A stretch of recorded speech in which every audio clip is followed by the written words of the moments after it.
but मेरा खुद हुआ है. So let me start with your introduction. हम बिल्कुल ठीक है, हम स्टार्ट कर देते हैं और अगर आप वेट करना चाहते हैं तो कर सकते हैं, हमको ऐसा मसला नहीं है. 5-7 minute, if it is definitely the people would be able to join, then we can wait. We can kick off and then as we go. Actually, we cannot guarantee about the net over here. So let me introduce you and then we will slowly start. Slowly take a start. That's absolutely fine. It's really my privilege to introduce Dr. Syed Ali Naqvi. He's professional and strategic lead for common mental health disorders, Barking in Denham, covering IAPT services, North East London NHS Foundation Trust, chartered psychologist, accredited CBT and EMDR specialist. I hope you all will enjoy his presentation and workshop. क्योंकि इनसे तो बात ही करना बड़ा सीखने को मिलता है. I just have one thorough meeting with him. तो उसमें भी मुझे बहुत सी चीजें समझने को और सीखने को मिली. So I hope you all learn a lot. Thank you, ji sir. Over to you. बहुत शुक्रिया. मीरत ने बहुत ज्यादा जो है ना एक्सपेक्टेशन लेवल बहुत हाई कर दिया ऑडियंस का. I'm not sure whether I would be able to meet all those expectations. But anyway, let's try. A couple of things. I think again, internet connection hasn't been quite well because I was delivering a webinar yesterday and unfortunately it was 9 hours marathon sort of thing. And there was quite a lot of interruptions. So I had to switch between 2 networks, which was quite disruptive. Hopefully I have changed my place today. So hopefully I'm just sitting next to Wi-Fi hub. So with the hope that we won't be like disconnected at any point, but let's see how it goes. So ladies and gentlemen, really nice to, I'm not sure whether there is any gentleman in the audience or not, because I cannot see any one of you. मेरे ख्याल है कि questions हम जो हैं वो towards the end अगर हम रखें, right, I would suggest that people should be taking notes or writing. They can drop the questions in the chat box and later on हम chat box पे पढ़ के questions करते जाएं, answers करते जाएंगे, right? बिल्कुल सही बात. Okay, so low self-esteem or self-esteem is really very important and vital topic. So in today's workshop, which will be running, we'll be talking through, inshallah, for around 3 hours. So we will try to understand what the low self-esteem is, and also the popular CBT model that was originated or introduced by Dr. Melanie Fennell, what that is, that model is, and we will try to apply to our case examples in the session. We will go through cognitive therapy for low self-esteem as an overview, what techniques, skills, or processes we can adopt or we can utilize when we deal with the low self-esteem issues. And the major concept in all the treatment is basically enhancing metacognitive awareness. So we will try what are the techniques and skills that we can enhance metacognitive awareness and undermining low self-esteem through questioning the evidence. Again, a little bit work on self-acceptance and some practical ideas around that from our experiential learning and what we can share in today's session. And learning summary and action plan. We will try to reach at something. So workshop objectives. By the end of workshop, participants will be able to formulate clinical cases using the framework of a cognitive model of self-esteem. Again, I've mentioned Dr. Melanie Fennell. I'm just moving the pictures aside so that I can see the whole slide.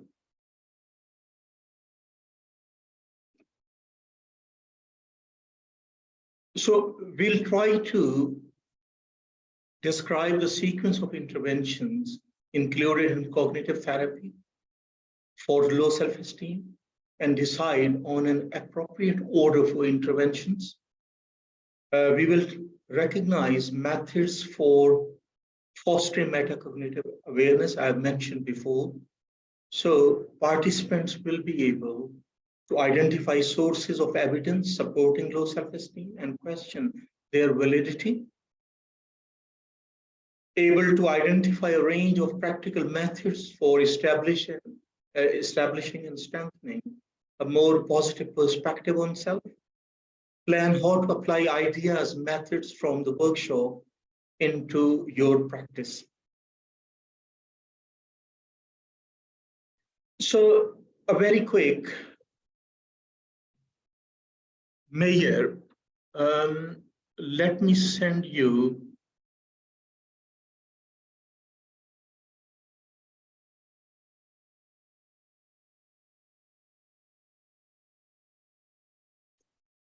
I've sent through the chat box this questionnaire, which is not a standardized scale, but it's based on Melanie Fennell's conception about self-esteem to map or try to gauge where our self-esteem is. So I would suggest, would you mind just spending a couple of minutes to complete that, and then maybe a couple of people can feedback very quickly how they are finding it.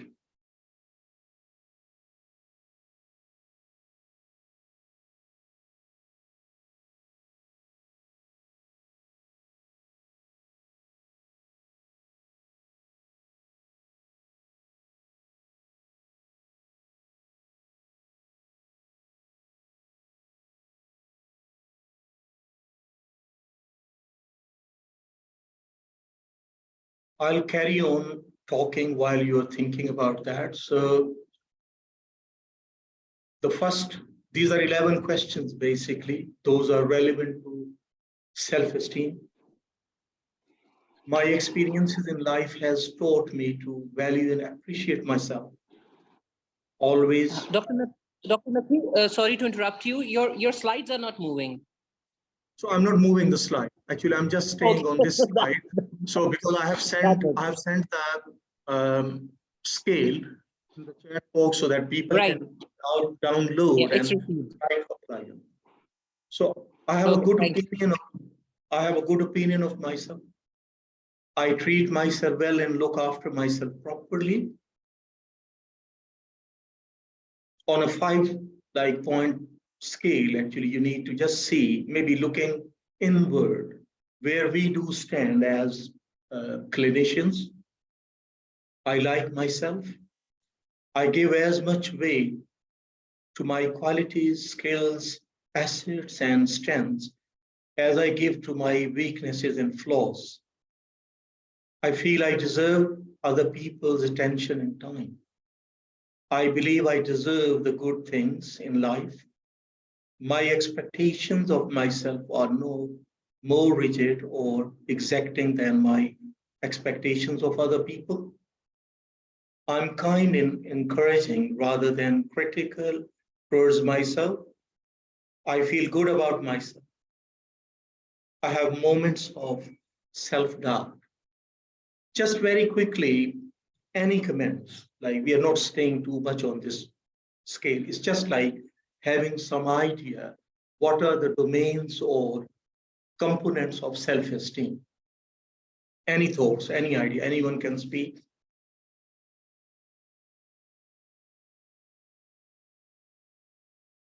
No one likes to speak.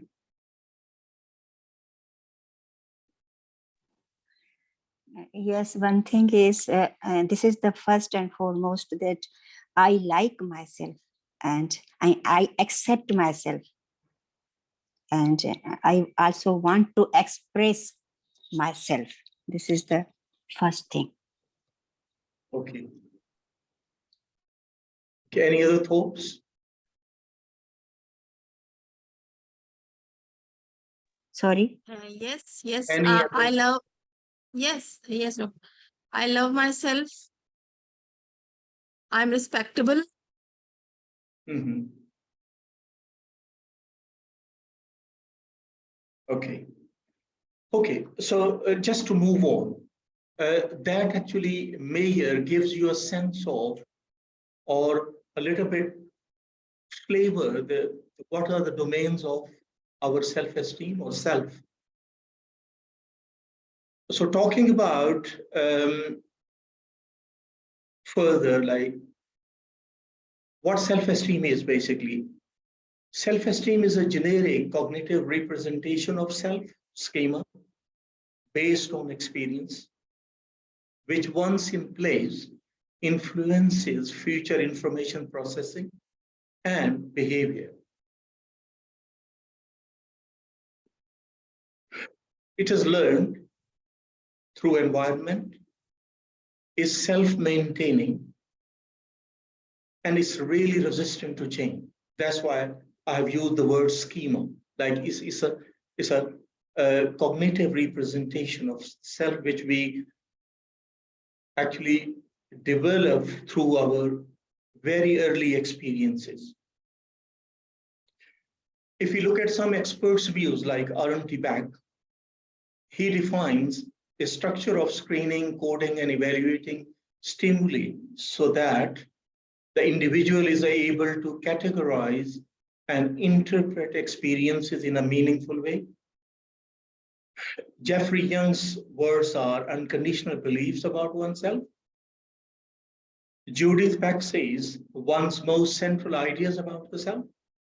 And Greenberg and Pedesky, they define absolute statements about ourselves. Beck, like he used term, the bedrock fundamental principle means. So these are experts' notions or statements about defining the self-esteem. The status of self-esteem. There are three aspects of self-esteem when we look from a clinical perspective. One is that it can be an aspect of any presenting problem like depression. So the second is consequence. It can be consequence of some presenting problem like generalized anxiety disorder, post-traumatic stress disorders, severe mental illnesses. And third one is it does exist as vulnerability factor for a range of presenting problems like depression, eating disorder, social anxiety, personality disorder, body dysmorphic disorder. One thing to be really very much clear, the low self-esteem or self-esteem, this is not a diagnosis. We are not talking about any DSM or ICD classification. This is a very transdiagnostic framework or concept which actually travels across different presentations in a different proportion and different intensities. And again, these three areas are, it can be part of a presenting problem. It can be consequence of a problem. It can be a vulnerability factor for the development of future disorders. So these are not necessarily like mutually exclusive.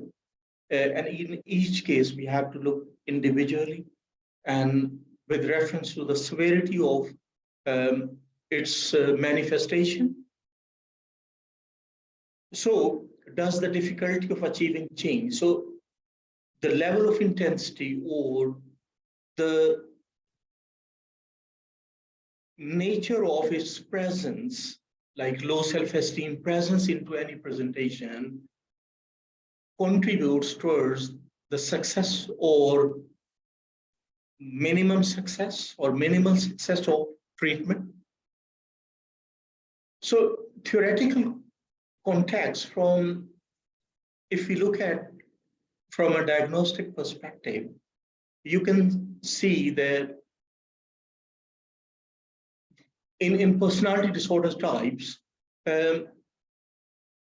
experts have been mentioning the presence or prevalence of this very vital component. For example, in avoidant personality disorder, the self-perception or schema is inept, incompetent, vulnerable to rejection, and about others, critical, demeaning, and superior to oneself. And dysfunctional assumptions would be terrible to be put down if people know the real of me.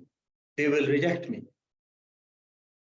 And usually the strategies or behavior strategies are avoid risk of evaluation by others. So this is like avoidant personality.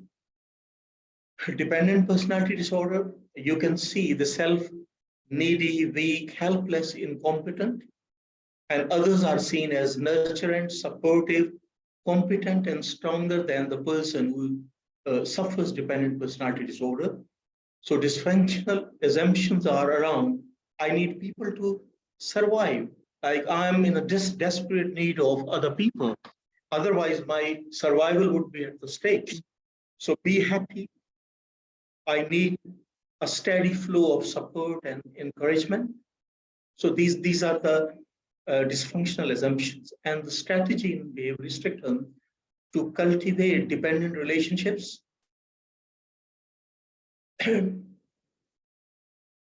This is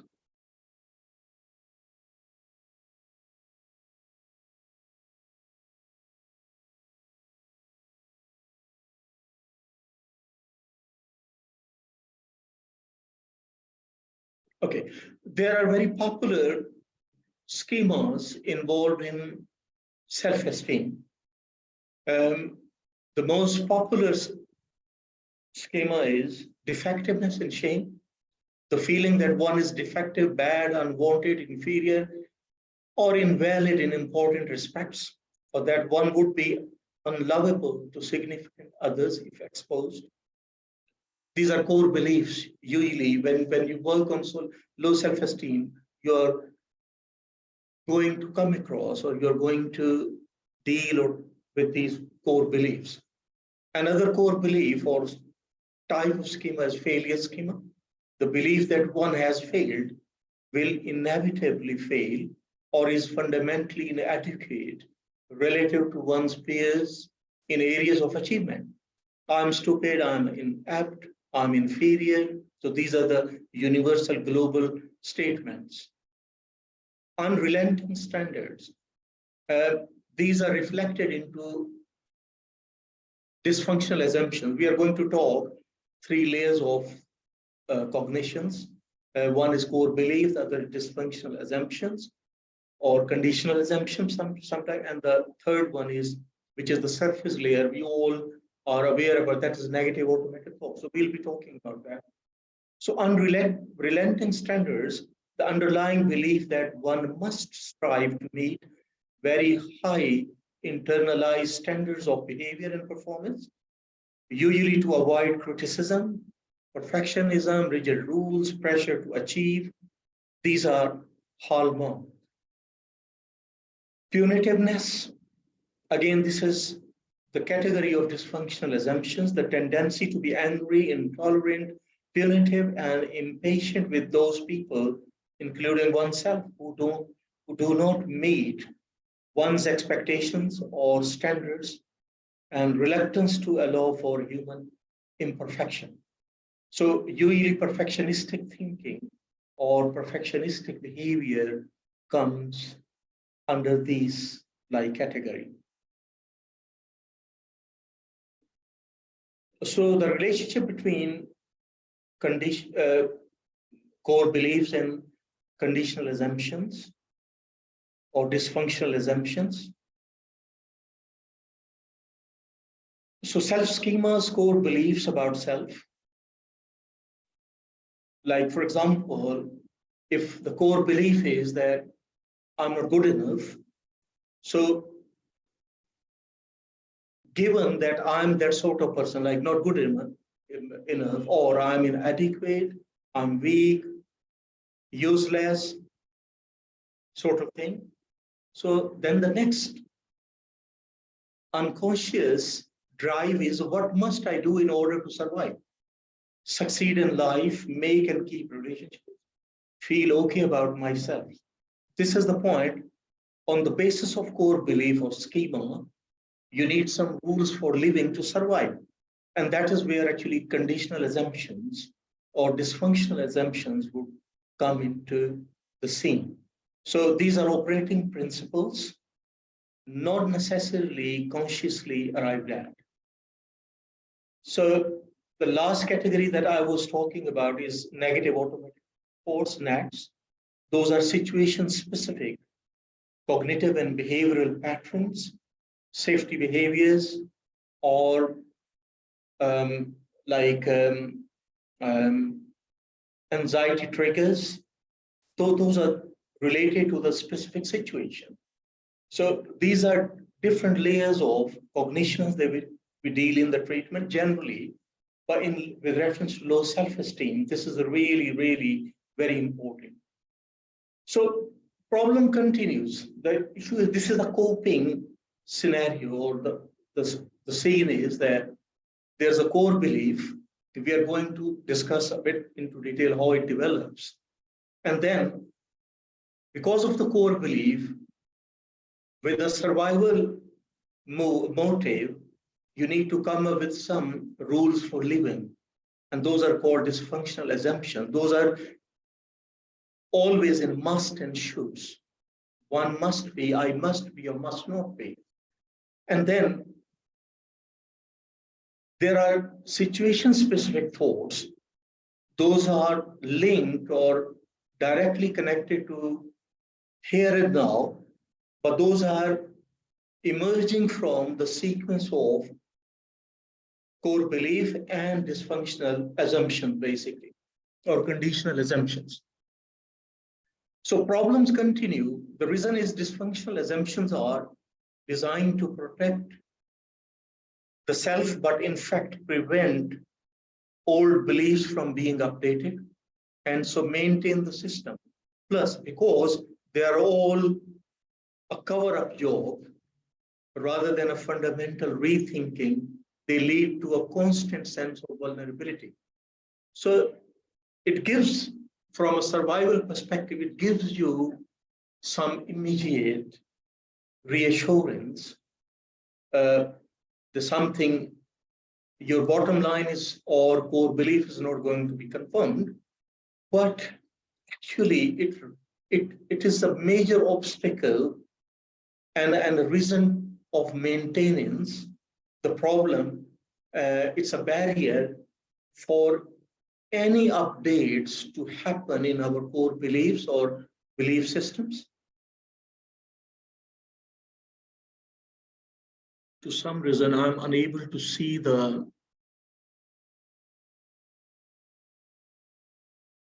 Okay, self-esteem, the late onset. So late onset, usually the popular example is post-traumatic stress disorder. And the sequence is the positive before the trauma, people would have positive perspective on the self. I'm strong, I'm competent, and then they suffer trauma. They try to cope in usual way.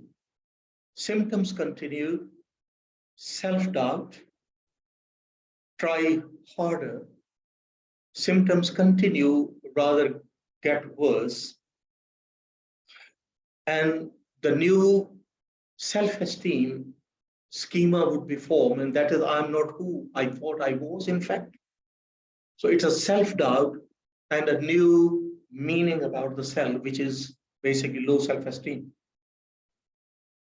So the problem is they're not so much pre-existing negative beliefs about the self. So in this scenario, late onset, actually, usually the pre-existing beliefs were positive. So those are not the problem, but rather over rigid dysfunctional assumptions. here I would stop and ask, has a positive belief about themselves or a positive schema about themselves, I'm strong, I'm competent, do you think that dysfunctional assumptions won't be there or they won't need dysfunctional assumption? I won't wait for the answer, but just think about that. But just to take, even with the positive beliefs, dysfunctional assumption can be there. So, and that happens in these late onset cases. Because rigid rules can be there. Doesn't matter, it is positive schema or negative schema. For example, a person who believes that I'm strong, I'm competent, then there would be a lot of musts in their life. I must succeed in everything. I must be lovable or loved or liked by other people. I must get the A grades. I must be on top of everything. So there is a lot of must, and those are basically conditional assumptions. So it's not just trauma. Some other life changes, those are radical changes like aging, illness, disability, disfigurement, loss of earning capacity. Those can lead to the change in self-esteem. A point to ponder,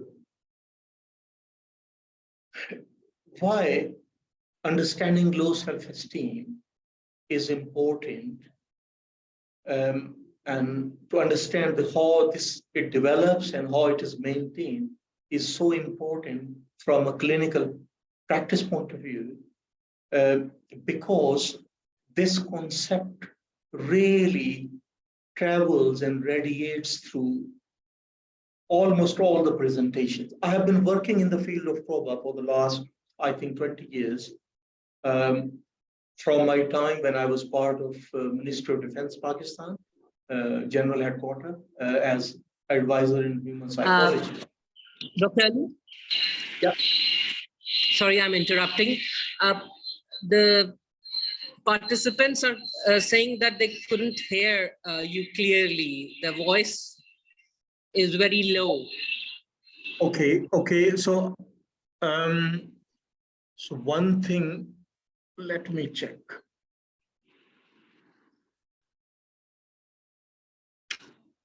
So I will try to speak a bit louder. How is this? How is now? Is that better? Kindly reply in the chat box so we can know that the volume is okay for you people. Ji, better hai ji. Okay. I will try to speak louder, but please do remind me if I, again, this is related to, I think, internet connection as well. So also, please, if you have some point to ask, you can ask later. So it's fine. I'm more than happy to actually speak a bit louder as much as I can. And जहाँ तक मेरा गला साथ देता है, मैं कोशिश करूँगा. जी ठीक. वो यूएस वाले कह रहे हैं कि वहाँ आवाज पहुँच रही है, बस पाकिस्तानियों को आवाज नहीं पहुँचती. तो आवाज जो है ना कि यूके पहुँच रही, यहाँ नहीं पहुँच रही, ये अच्छी बात नहीं है. मैं यहाँ बैठा हूँ. तो एक तो वो जो है ना कि आप लोगों ने जो एक माइंडसेट था कि हम बहुत इंटरैक्टिवली ये वर्कशॉप करेंगे इन पर्सन, अनफॉर्चुनेटली वो चेंज हुआ. तो मैं तो वही इस्लामाबाद में ही बैठा हूँ. तो वो है ना कि यानी चलें, let's hope and see. Okay, so I was talking about. आप अगर वो स्लाइड्स ना मूव कर रहे हो तो आप सबको बता भी दीजिए. सबको फिर लगता है कि उनका इंटरनेट नहीं चल रहा, क्योंकि इंटरनेट स्लो हो तो स्लाइड्स भी मूव नजर नहीं आती. ठीक है. तो मैं जब बात कर रहा होता हूँ स्लाइड डेफिनेटली मूव नहीं कर रहा होता हूँ. तो जी ठीक. जी, थैंक यू. अच्छा, मैं चैट बॉक्स में देख रहा हूँ. ज़हन में रखिएगा, मेरा आपको जहमत करना पड़ेगी कि चैट में कोई अगर चीज मुझे worries, no feel worries. free to interrupt me.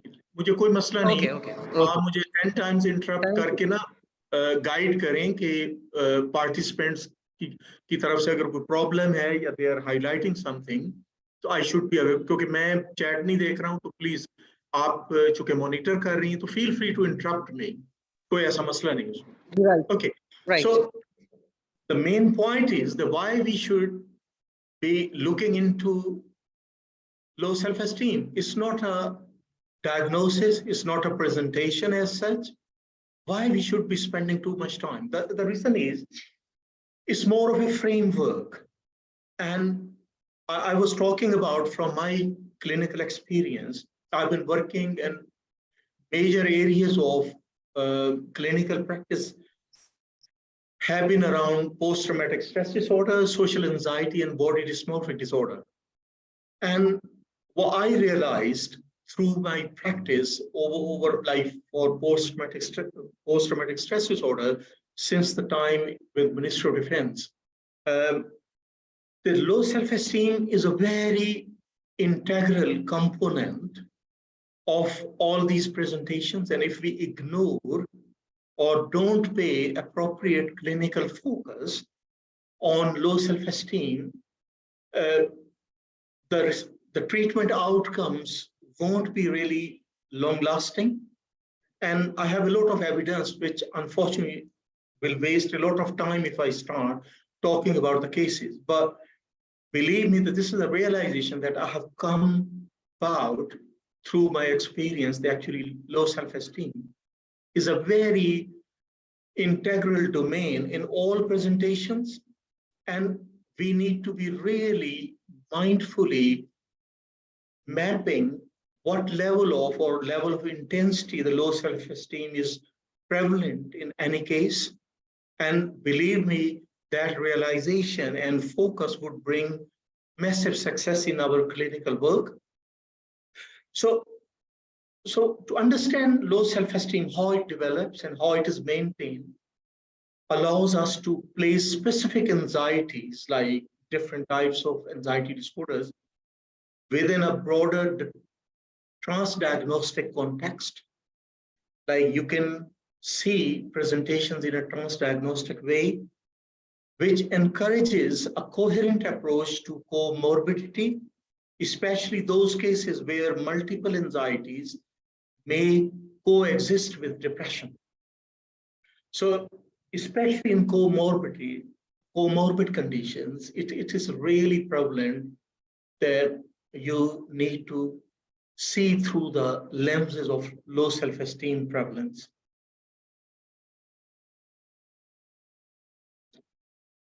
So the cognitive model of low self-esteem illustrates how both anxiety and depression might be fed by and feed central negative beliefs about the self, and how the impact of treatment might be enhanced by understanding better the interrelationships between them and working to ensure that changes in one encourage simultaneous changes into other areas. So Melanie Fennell's model of low self-esteem is the standard model. Melanie Fennell is one of the most senior clinical psychologists. She's just like amazing trainer and teacher and a wise person. Like I spent a lot of time. She was my CBT trainer in 2009. And then I did a lot of training with her in Oxford University to become CBT trainers, basically. So these are the days, quite in 2014, I think I remember. So this is our great Melanie Fennell. Quite amazing, like very intellectual, wise, and unconventional, like clinician who has really a broader perspective about life, about even cognitive therapy, and she's a very senior person in UK. I had been lucky to be trained by really those people who were proposer of the model, and many times my British colleagues would be feeling quite envious that you have been trained by these people directly, like David Clark, Paul Solkowski, all the model who have introduced the models. I was trained directly by them. So this is the model which she proposed. Is quite similar to the conventional CBT or old Beckian model. So unfortunately, this is hiding my view to some reason. Just a moment.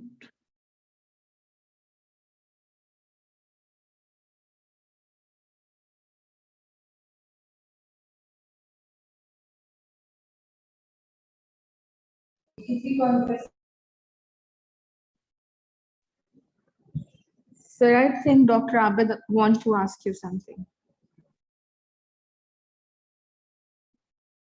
Sorry, someone wants to speak. No, I'm getting. Yes, sir. I'm Dr. Abid. I hope you're fine. Sir, we can't see your slides. The slideshow is not working. We are stuck on the first slide still. You're still on first slide. Yeah, sir.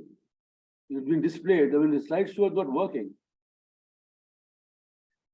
It's quite strange because we have moved quite. That's what I'm saying. It is not on the slideshow mode. I think it's on the first page actually. So you're again. I'm struggling to really understand what you're saying. A little. Right now. ये कह रहे हैं कि slide जो है वो first ही है अभी तक. If you are moving the slides, they are not. Because you're not moving the slides, everybody is getting confused कि शायद उनका net खराब है. आपका सिर्फ फर्स्ट इंट्रोडक्शन स्लाइड अभी तक डिस्प्ले में आ रही है, बाकी स्लाइड शो नहीं चल रहा sir.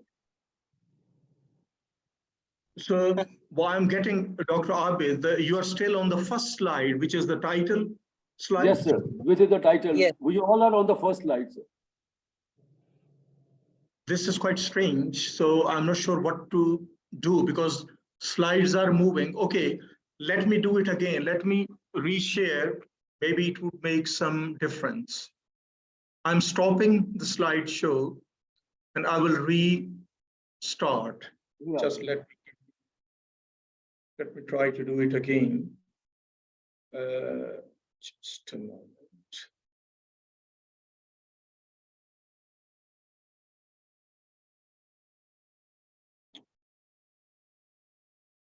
Can people see the slide without slideshow? Sir, the first Yes, slide, we can see. the title is First, here. this is the first slide. No, I'm starting from the beginning. Sir. This is the first slide. And now I'm putting on slideshow. No, sir, still on the first slide. No You're slide. still on the first slide. Yes, sir. Oh, still the window is small. It's not the slideshow window. Okay, just a moment.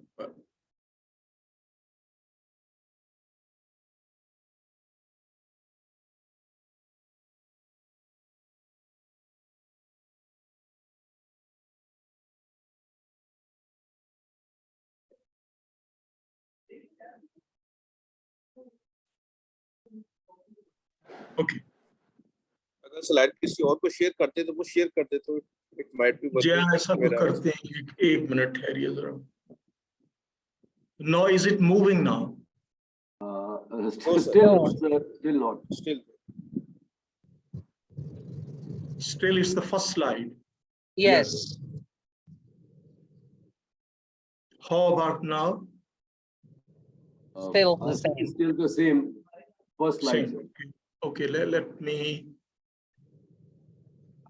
Maybe we can share. You can share without- with the Falahat. You can share with the host, so they can move the slides. Okay, just a moment.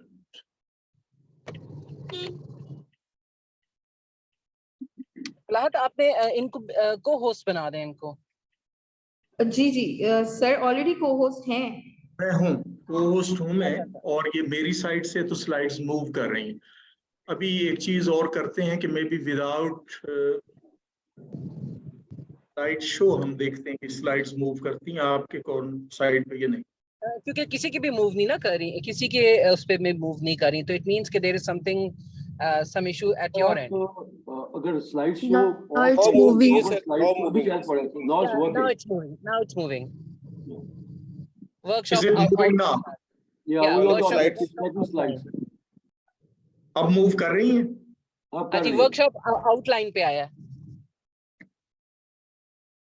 एक minute, एक वक्त में please. अगर अब मैंने ना slide show बंद किया है और नॉर्मल वे में स्लाइड्स को मैं मूव कर रहा हूँ without like slide show.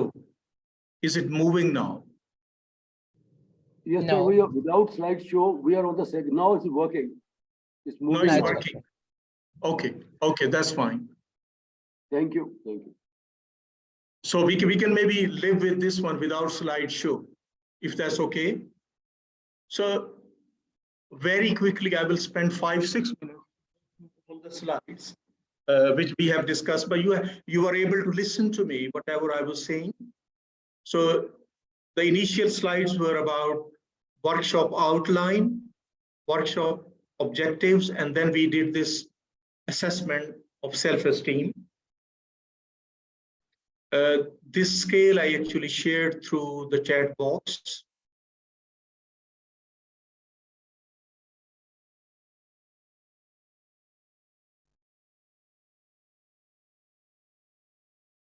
I will share later with Dr. Mehrat, who can actually share with every participant these slides, so you can utilize. Hopefully that would help.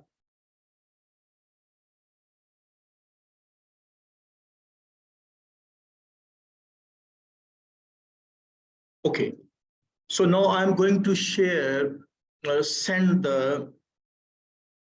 this page, formulation page. You can use your clinical example because we have to do a little bit of activity. Just give me a moment.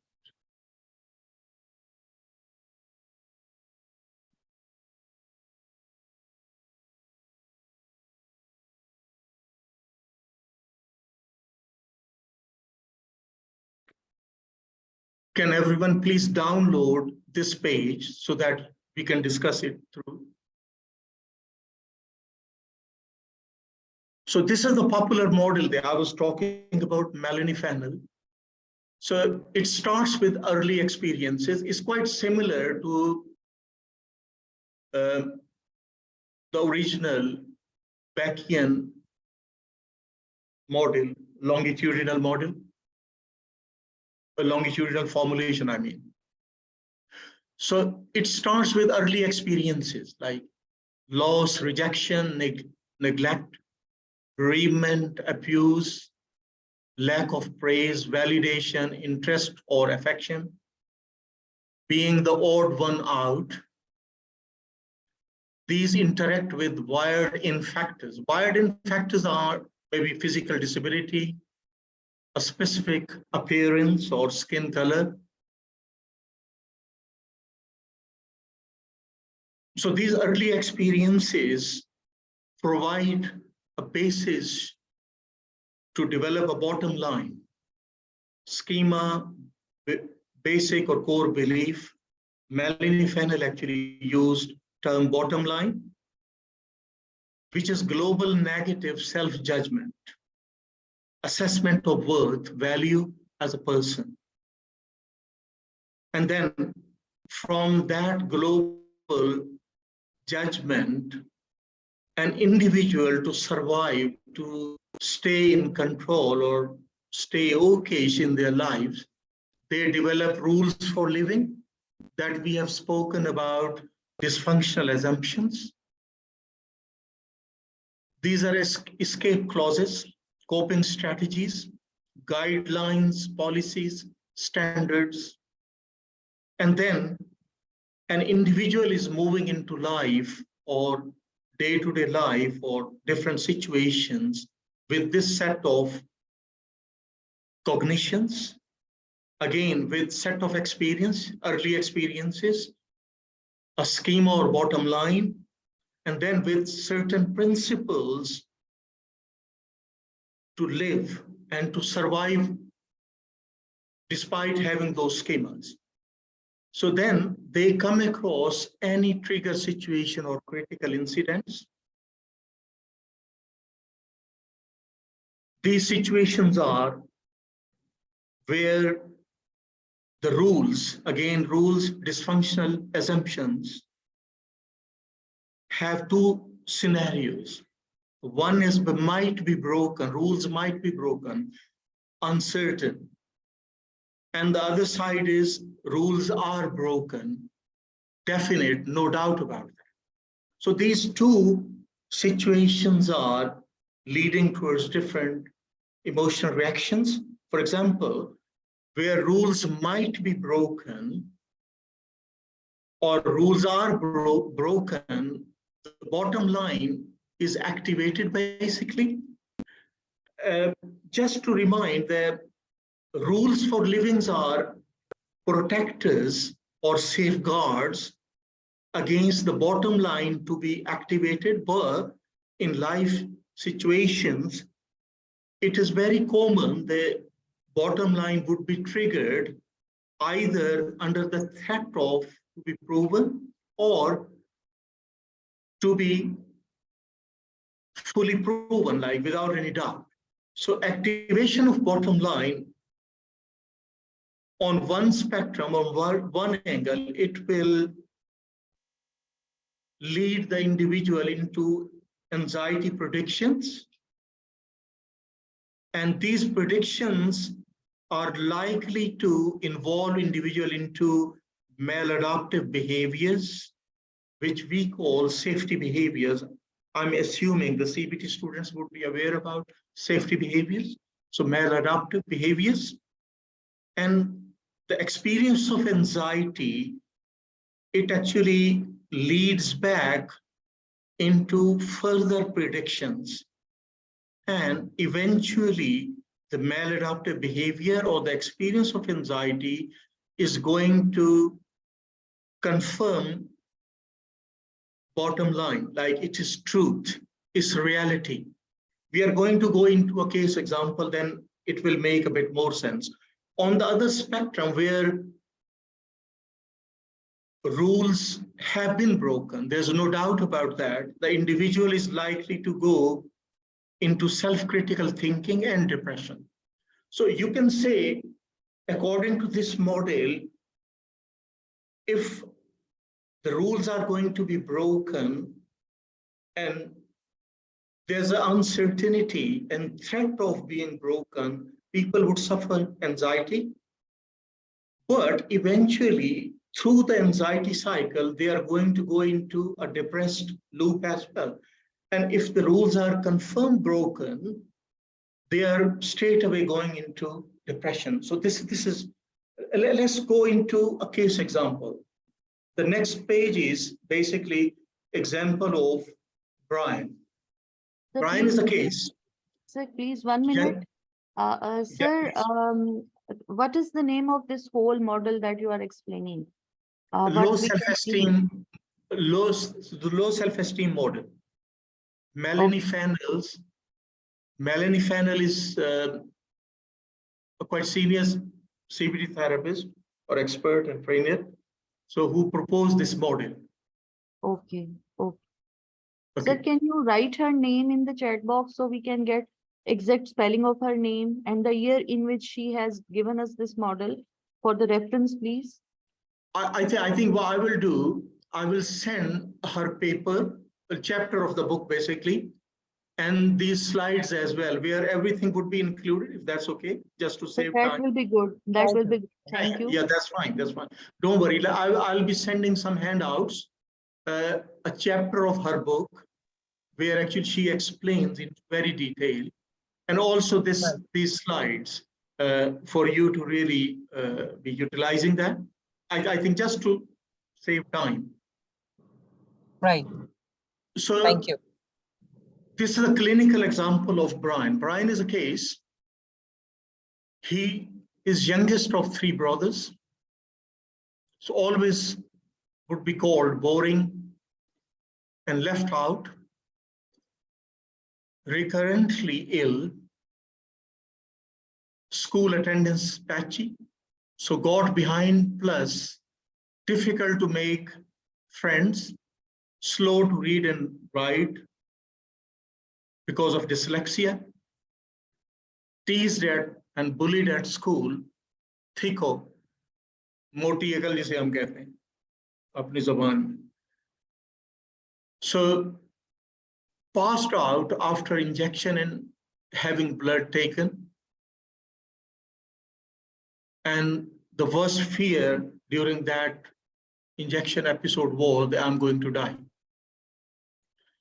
So the bottom line that actually was developed under these circumstances was I'm incapable, I'm unattractive, stupid, immature, or boring. So on the basis of this bottom line or schema, the rules actually Brian, or dysfunctional assumptions the Brian found unconsciously helpful or helping or reached at, well, if I don't perform, people will think I'm stupid and laugh at me. I must be interesting or people won't want to know. Unless I'm vigilant, I could miss a serious illness. Unless I'm in control, it could all fall apart. So these, you can see must and shoulds. For example, the major dominant phenomenon or the dysfunctional assumption was because you can see he was frequently ill and quite physical manifestation of her weakness and vulnerability and problem. So the dominant rule for living or dysfunctional assumption was around, unless I'm vigilant, I could miss a serious illness. So trigger situations in which rules might be broken, uncertain. For example, he went away from home first time on a school trip. So where there was a need to be independent, expected to be finding new friends or maybe girlfriends at secondary school, and definitely increasing academic demands from secondary school and transition to sixth form, A levels. So these were the scenarios. Those were actually causing a constant threat and activation of the bottom line that I'm incapable, I'm unattractive, stupid, immature, or boring. And dominant bottom line that was playing was I'm incapable, including being physical weak. So the next page is the same continuation of the model.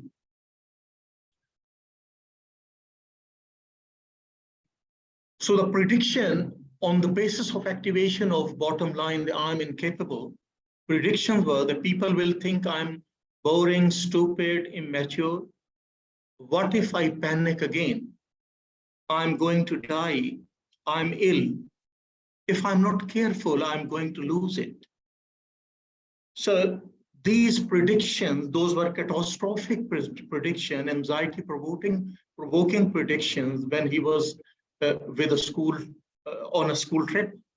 So those were leading towards anxiety and worry. And this was a loop of more negative and catastrophic thinking, as you can see here,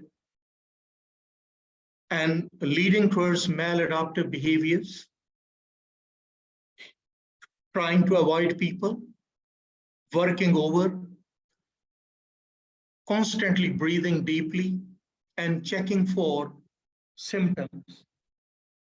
Try to control everything. So keeping everything intact, like keeping some medication, paracetamols, or water bottle, and then trying to breathe frequently so he's not going to pass out or he's not going to end up into any physical problem. So all these maladaptive behaviors were actually confirming that it is true that I'm incapable.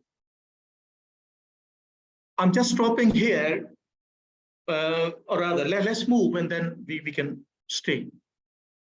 So this confirmation is true that I'm incapable was leading towards self-critical thinking, hopelessness, and some occasional suicidal thoughts that life is not worth living because I'm just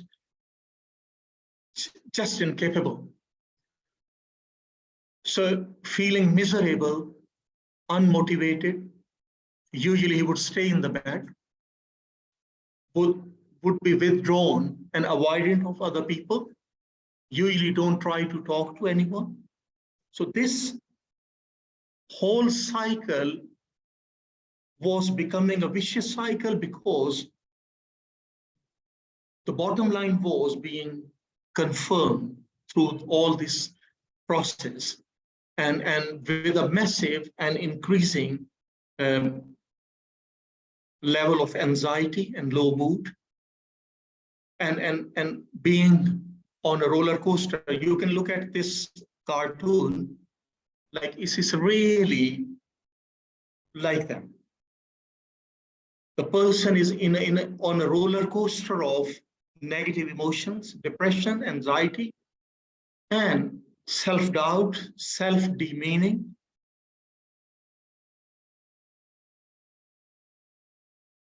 So I'm sending you again this formulation page, which I think I've already sent. And if you mind, we are going to spend at least 15 minutes on this one. What I would like you all to do, you can do it individually because unfortunately we don't have group format here. We should have thought about breakout room, but anyway, let's do it individually.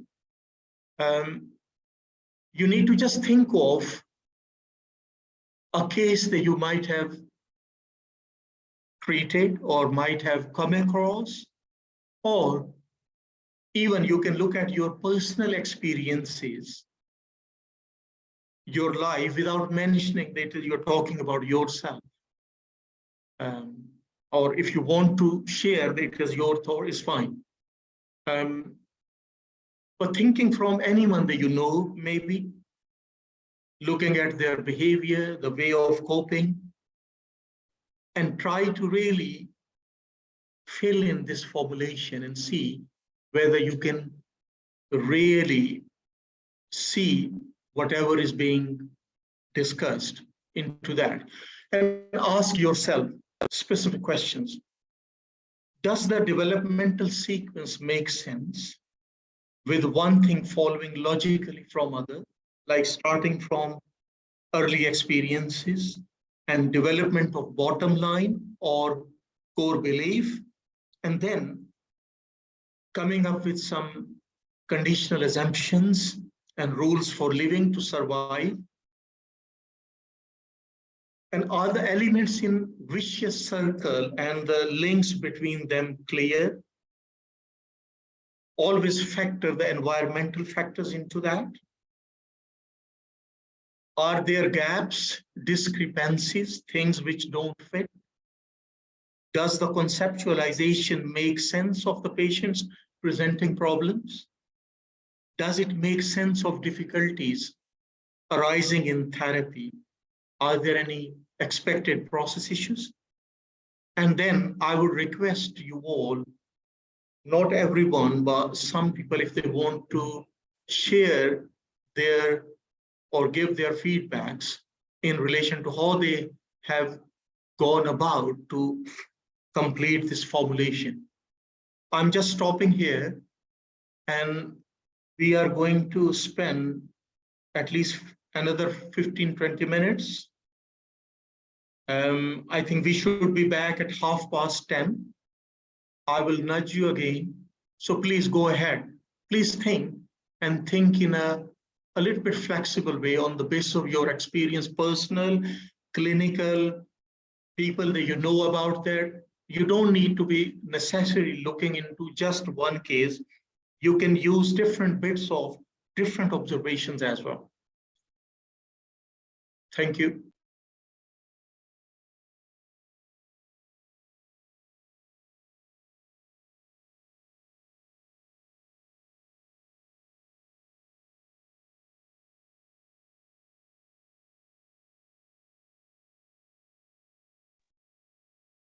I should have asked if anyone wants to ask anything before completing this observation, please feel free to ask.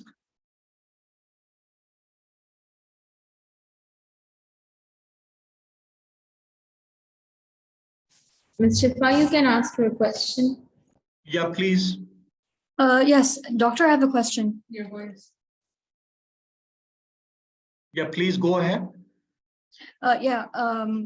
So in the example that was given to us before, it was mentioned that in maladaptive behavior, deep breathing was a part of it. And how is deep breathing maladaptive? So sorry, can you repeat question? So what you're asking, the maladaptive, sorry, what? Apologies, sound is from your side, sound is also not really. No, I'm realizing now I'm being audible. Yeah, please repeat.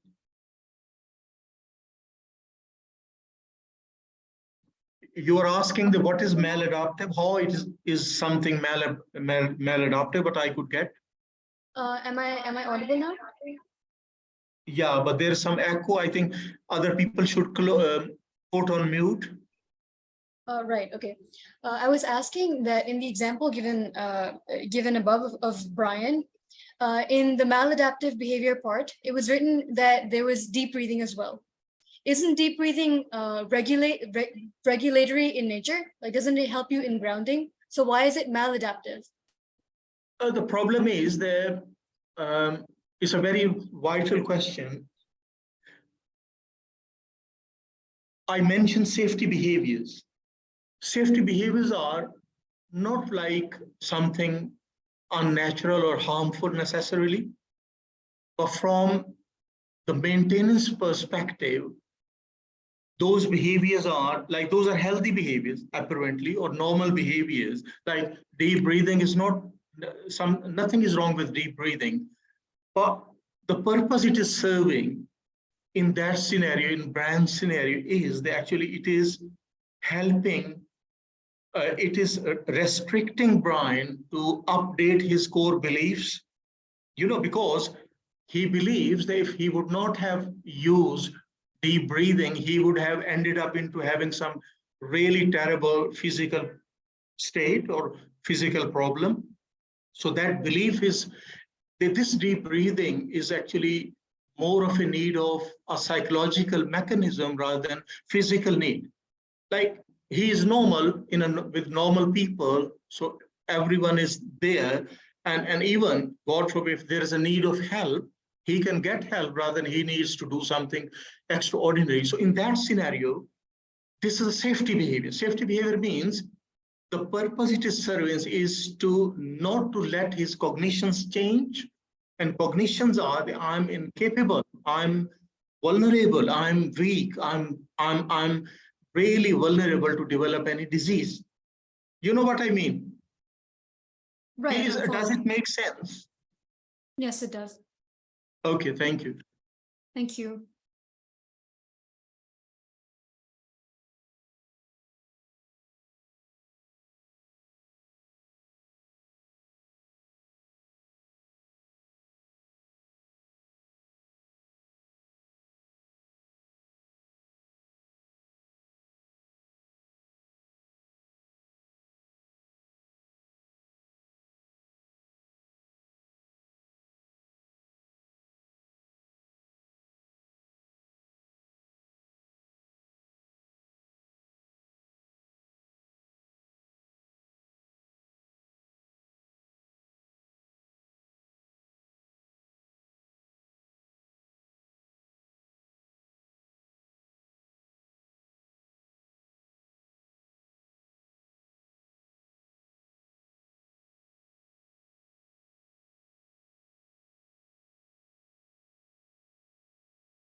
G, shall we start again?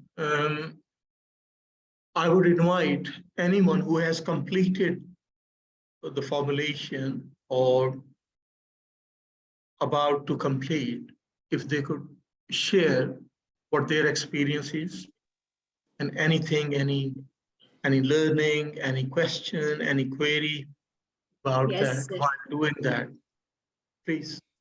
yes, Doctor. I am Dr. Pushpa. So I have experience with. Should I share my experience with the Yeah, patient? it's up to you. Like, I mean, we are able to, like, everyone would be willing to respect confidentiality, but if you want to share, it's Okay. Okay. Yes. Yes.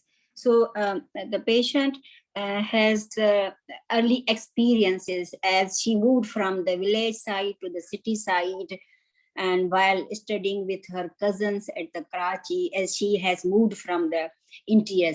So she has the experience that all the time she in the childhood that I am not good. My cousins are more competent than me, and I am not getting good grades. I am not good in anything. She is repeating in the whole conversation that I am not good like them. I am not good like those. I am not good.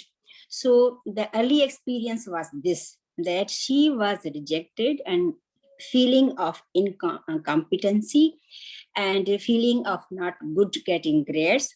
So she has the this is the early experience. Now the global self-image she has merged. So these were the circumstances.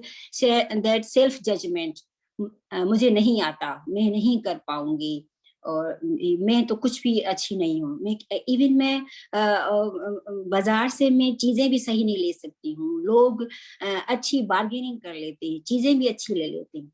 In the everything she is feeling that she is not good. So she has made this image. So she has past history of a depression 4 or 5 years. Although she is qualified and she is a doctor in the physiotherapy, and she is doing the residency or house job. She's looking well. Her family is well, but she has this thought stick with her. So now she is mute most of the time, don't want to talk with anyone.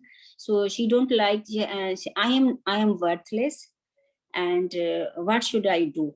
And I must have to do something more. I must have to do post-graduation. I must have to do, should go in to the clinical side and set my clinic, and I have to do this, I have to do this and this time. So now triggers are that when now she's engaged, so everyone expect more from her. So again, she's feeling like this, that I'm not good and I cannot cope with these conditions. So she is in the past history of the depression she's giving, and now she is anxiety, and her behavior is like that, not talking much to the people, she is not able to talk into the classroom, although she knows each and everything, but she couldn't answer in the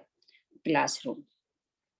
So we say that this is the predictive behavior which she's carrying, and this is maladaptive behavior, avoidance, and not show her capabilities, although she is heavy, I think. And in this right side where you have written depression, and at the bottom we have the conformational bottom line behavior, that I am incapable. It makes true for her. So I think, thank you. This is really brilliant work and very detailed. And I think quite thought-provoking for everyone. Any other comments from other participants, if you want to comment. Sorry, I missed your name, doctor. Pushpa, yes. Sir, Pushpa. I have found that every client which is coming to us for anxiety or social distress or in the depression, this is the main thing I have found. This is the main thing that Yeah. they feel themselves that they are not good. And this works in both ways. Either the low self-esteem goes to the depression, or the depression goes to self-esteem, and then vicious cycle. Yeah, definitely. But it's really amazing formulation, I would say, and it does complete all the components, like you have brilliantly highlighted the conditional assumptions or dysfunctional assumptions, must and shoulds. Any other comments from the Thank you. participants, if they want to share, if you want to share something that you have done, or commenting on Dr. Ushba's formulation, which is very comprehensive. I think it gives a lot of thoughts or ideas to really talk, to speak about.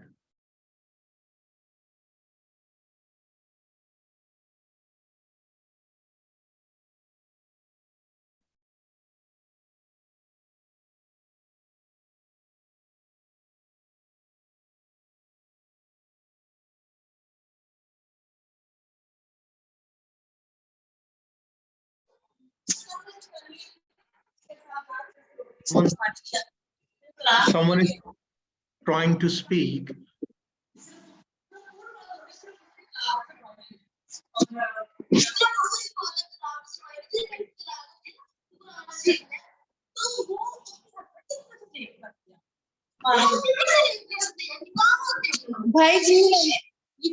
Please mute करें. I would suggest to mute whoever is having like these background noises. I think there are some children, but it is funny, like we are working remotely. So things are definitely different. If you mind, if you're not speaking, if you put on mute, that would really help others to be focused. So if there is no thoughts, or maybe we can catch up later once we have finished, and we will have, I'm just trying to a little bit rushing through so that we have time to really have some discussions. Just to mention with regard to the earlier question about deep breathing as safety behavior, one of the most popular examples of safety behaviors you would be able to spot in panic disorder, where actually people would do a lot of things to really help them into catastrophic situation or panic attack. And basically those efforts would prove to be the main factors in maintaining the panic attack. We can discuss at some point. Like, for example, I had a patient who had been suffering panic attack for 10 years. And the catastrophic fear was whenever he would have panic attack, which is anxiety attack, he would think that he's going to die, he's going to have heart attack and eventually going to die. So for 10 years, he has been having those panic attacks. And when he would have panic attack, what measures he would take, he would go and drink some cold water, he would try to rub his chest, or he would sit down wherever he would be, or lie down on the bed or sofa. So, and he would believe that by doing all these measures, he's preventing himself to have a heart attack, which we all know, the God forbid, if someone is going to have a heart attack by rubbing chest or drinking water, won't make any like massive difference to heart attack. So, and the person has been having that fear or living with that fear and panic attack as a result for 10 years, which is a quite a longer period. And when I actually saw him, the first question was, okay, you think that for 10 years, you have been avoiding or preventing yourself from having heart attack by rubbing your chest and drinking water or juice. And he got really stuck and started looking at me. And he said, doctor, I never thought about that. I said, oh, I'm just asking that, do you believe if you are really having heart attack, it would have prevented you, and you have been prevented for 10 years. Like, so those are safety behaviors. So drinking water is normal, is helpful, but the function that drinking water or rubbing chest or lying down or sitting is serving is to keep that negative automatic like perception or catastrophic thought intact, that actually I am going to have a heart attack and I'm going to die. And the way to overcome that safety behavior, that change that to not to do any safety behavior and see if the person was going to have a heart attack or not. And if nothing happens, that means the safety behaviors are just meaningless in that. And that is the point where actually people start changing their thinking about certain things. They change their beliefs about phobias, about panic attack, about fears. So just like adding to the discussion. So moving on, the summary of interventions for, you need to be mindful that there is no specific or like a specialist skill set or techniques or cognitive behavior therapy technique that we use for self-esteem. Basically, these are the set of techniques that we use for other disorders as well. Those are very generic type of thing that we use for low self-esteem as well. So, but the sequence is very important, how you actually, or what technique you focus and in which sequence you actually utilize that. That is very important. So target is assessment, presenting problem, identifying the bottom line, assessing extent and severity of impact on life, like you have just done. Dr. Ushba's example is really good example which she has presented. She has done really an assessment and she has come up with her bottom line, I'm incapable or I'm not good enough. The conceptualization is basically developing a shared understanding of the problem, encouraging metacognitive awareness. And the aim is in metacognitive awareness that we need to create this sense that actually a thought is not a fact or feeling is not a fact.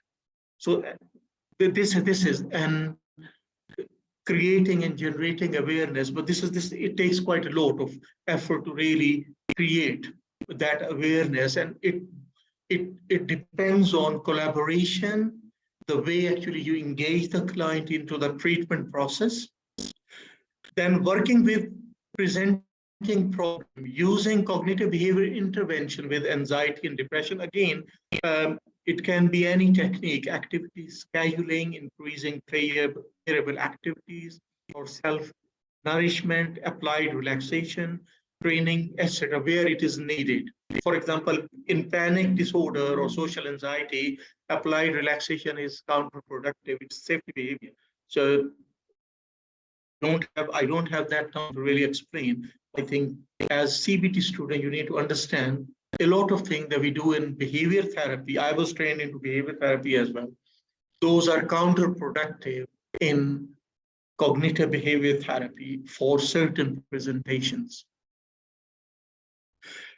Working with negative automatic thoughts, correcting biases in perception, learning to notice biases in action, directing attention to qualities, assets, strengths, skills, correcting biases in interpretation, testing anxious predictions, eliminating safety behaviors, questioning self-critical thoughts, and formulating kinder alternatives, cost-benefit analysis of critical thinking. Like, these are the aims that we actually use different techniques to reach at.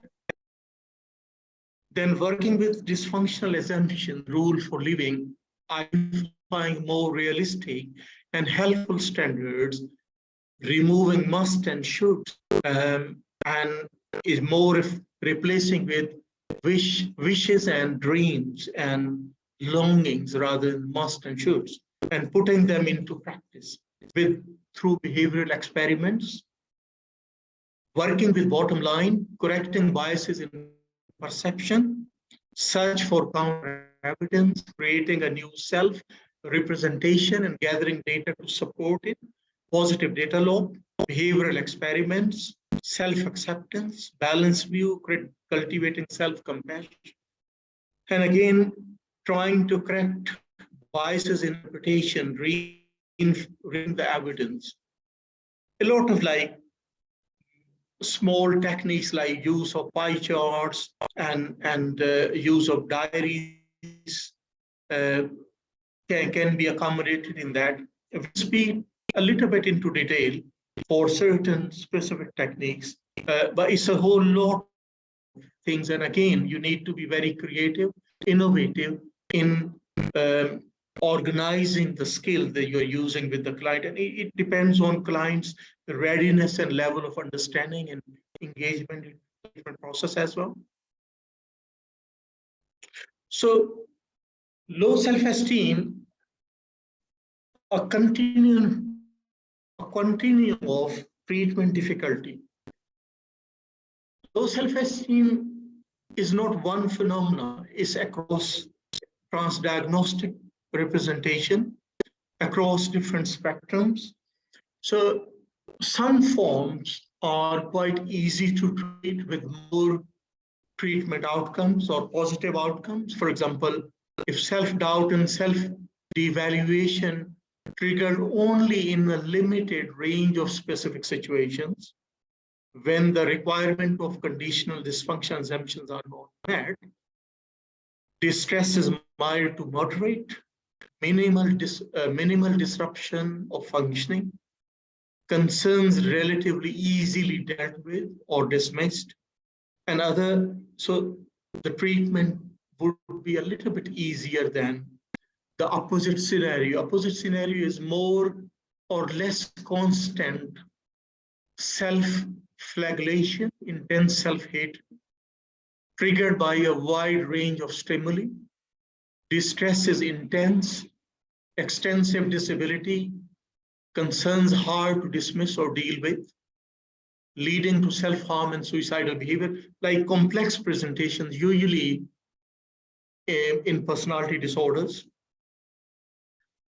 Negative self-schemas counterbalanced by more positive alternative, like relatively easy to treat presentations. There is quite a lot of data from life experiences, those can be regarded as positive. While in the opposite direction, the difficult to treat population, no counterbalancing positive perspective on the self.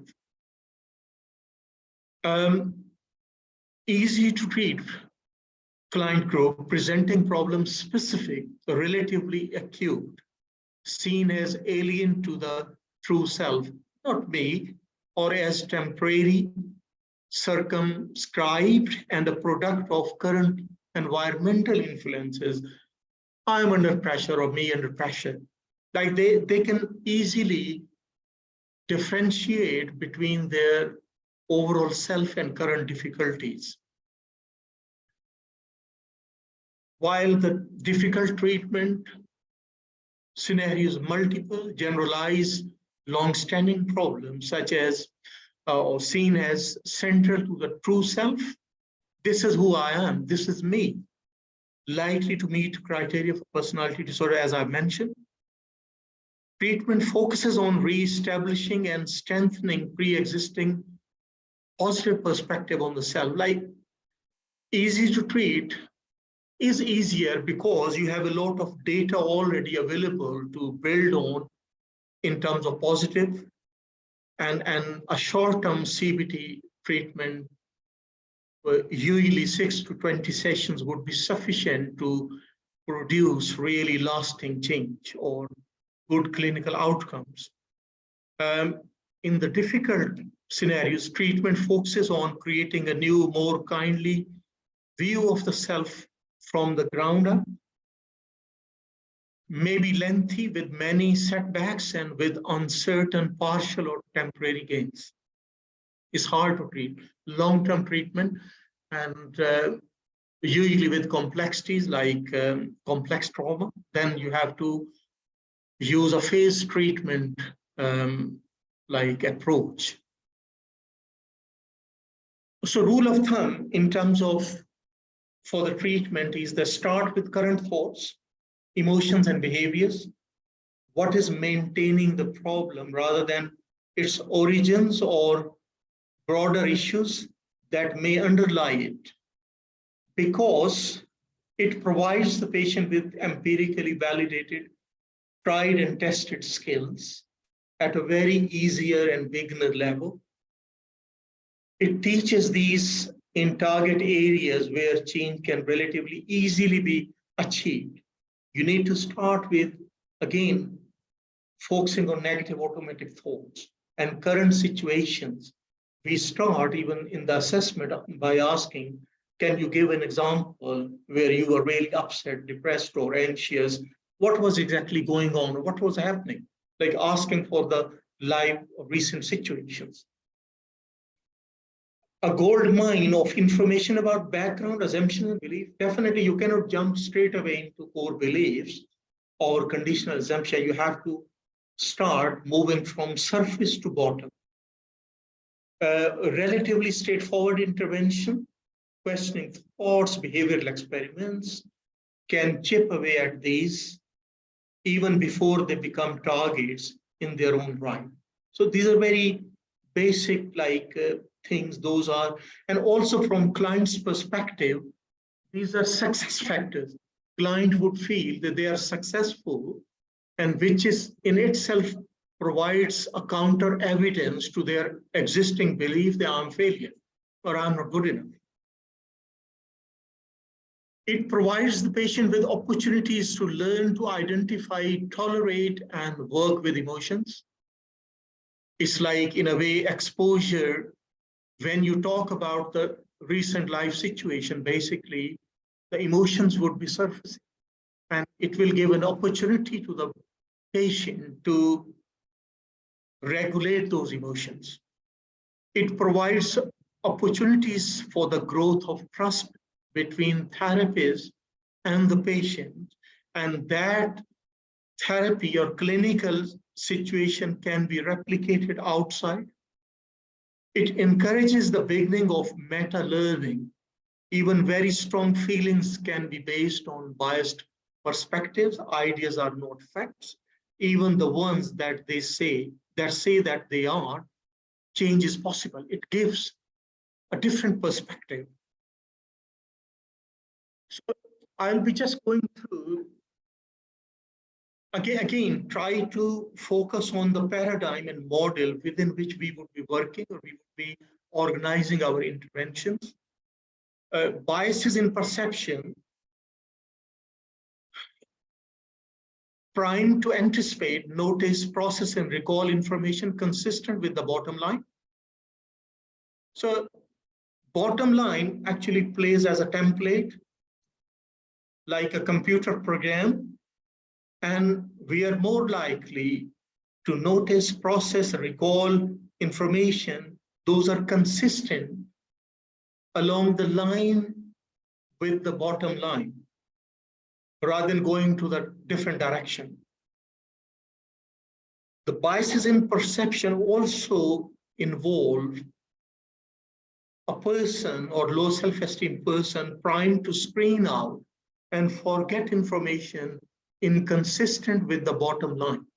It's from experimental psychology point of view, this is called, there are a lot of experiments, I won't go into detail, memory recall bias and attentional bias as well. Attentional bias is that you pick up only on the thing, those actually are confirming your bottom line or going along the lines of bottom line, and you ignore which goes against or counteracts in relation to the bottom line.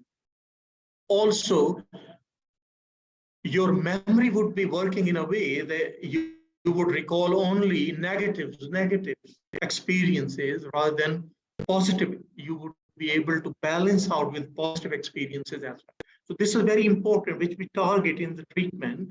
So what we are going to change, we are going to change this attentional bias and memory recall bias by intervening through different very basic simple techniques like positive data log, positive data diaries, positive data surveys, to counter these biases in perception.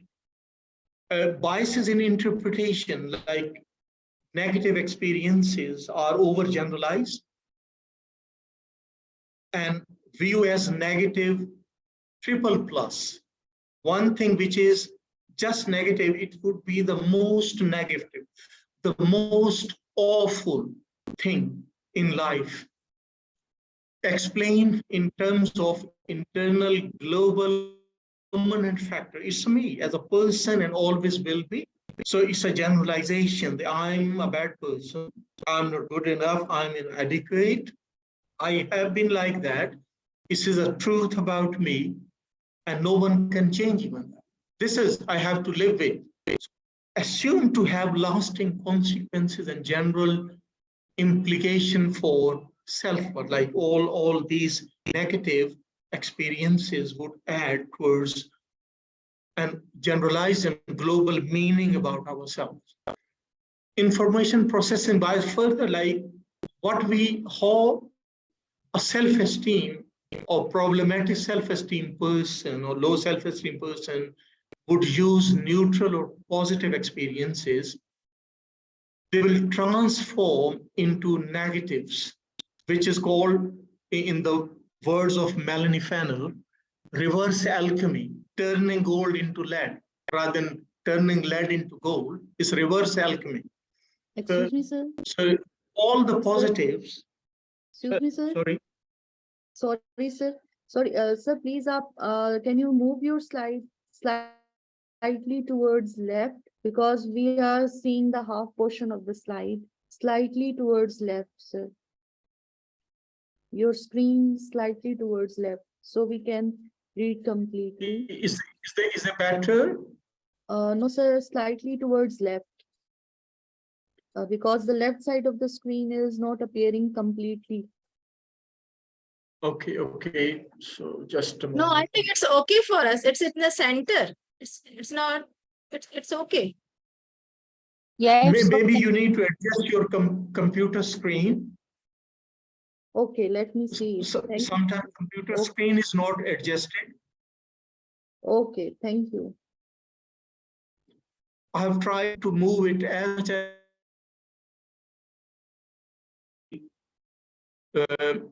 tilt completely towards the left. I think just you don't need to worry. Just listen what we are discussing.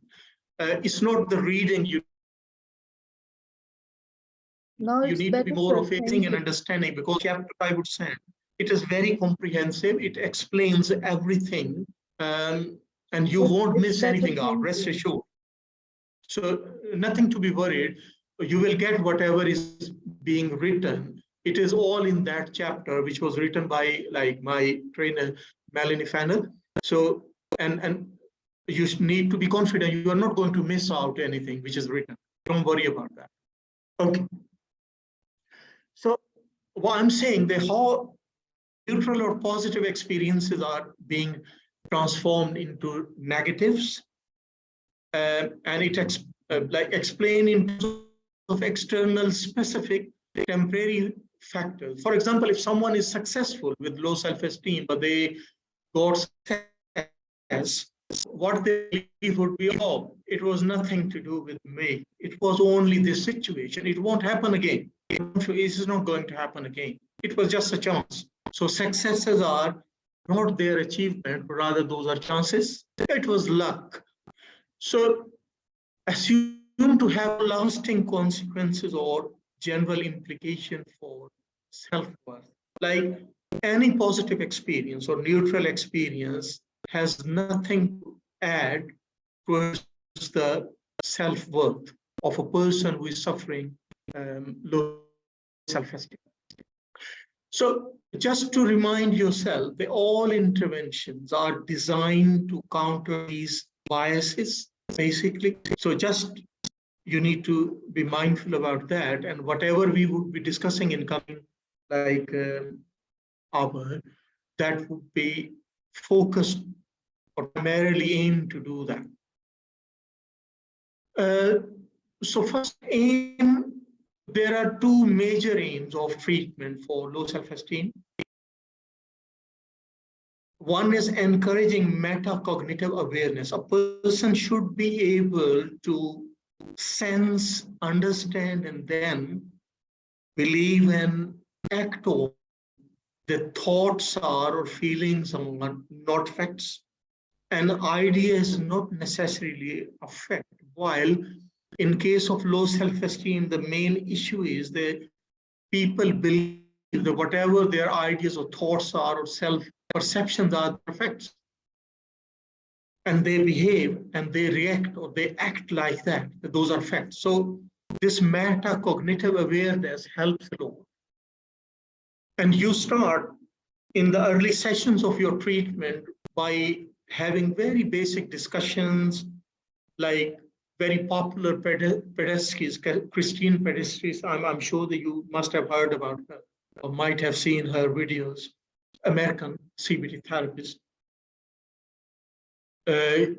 She discussed this prejudice model. So prejudice model, I can explain to you in a minute. Or theory 1, theory 2. Theory 1 is that it is a fact that you are a bad person or you are a failure. Theory B or theory 2, second is, or 2 is, actually it's the idea, it's a thought that I'm not good enough. It might not be a reality. You understand, like differentiating between an idea and a fact. You believe that you're not good enough, but there might be a chance or slightly possible that it's just an idea that you have in your mind rather than your reality. So that is theory A or theory B, usually we call, or theory 1 or theory 2. The vicious flower, actually, I will work through in next page. You need to draw with the client to start with, to make them aware how their thoughts are impacting on their behavior and perceptions, and what is the center of all that flower. The cognitive maintaining cycle is basically vicious flower. You can use metaphors, stories, images, and then behavioral experiments. Mindful awareness of cognitive processes, metacognitive awareness, mindful-based cognitive therapy. I won't suggest that you should be using quite a lot of mindfulness-based cognitive therapy, but at least one skill or technique, which is very helpful, is 3 minutes mindful breathing. You might have seen that. It's a very famous website for self-help or like therapy templates is Get Self-Help. You are aware about that. This is free downloads. It's very helpful. Get Self-Help therapy material. That is cognitive behavior therapy-based self-help materials, worksheets or therapy template. It's very useful. That please Google and try to find things from that. So it's 3 minutes breathing. I have included into your pack, so you will get that one page, 3 minutes breathing exercise. We can do it if we have time. We can do it here as well. So aspects of cognitive therapy assessment, including standard questionnaires, conceptualization. This is what experience has taught you. Treatment rationale. You need to bring the client on board. Otherwise, nothing is going to change, basically. Some written materials to be shared, opportunities for between sessions reflection, session summaries, conceptualization flow chart, useful questions, action plans, handouts for the clients I'm talking about. In session prompts reflection. Did you notice what you just said? Like if they are coming up with some positive thought or experience about themselves, you need to just stay on there. Self-monitoring, negative automatic thoughts. And then definitely towards then relapse prevention, therapy blueprints. So what we are aiming for distinguishing between ideas and facts, decentering, distancing, whatever the ideas or thoughts are happening, you need to help client to distance themselves from those ideas or thoughts. Developing a level of self-awareness and self-reflection.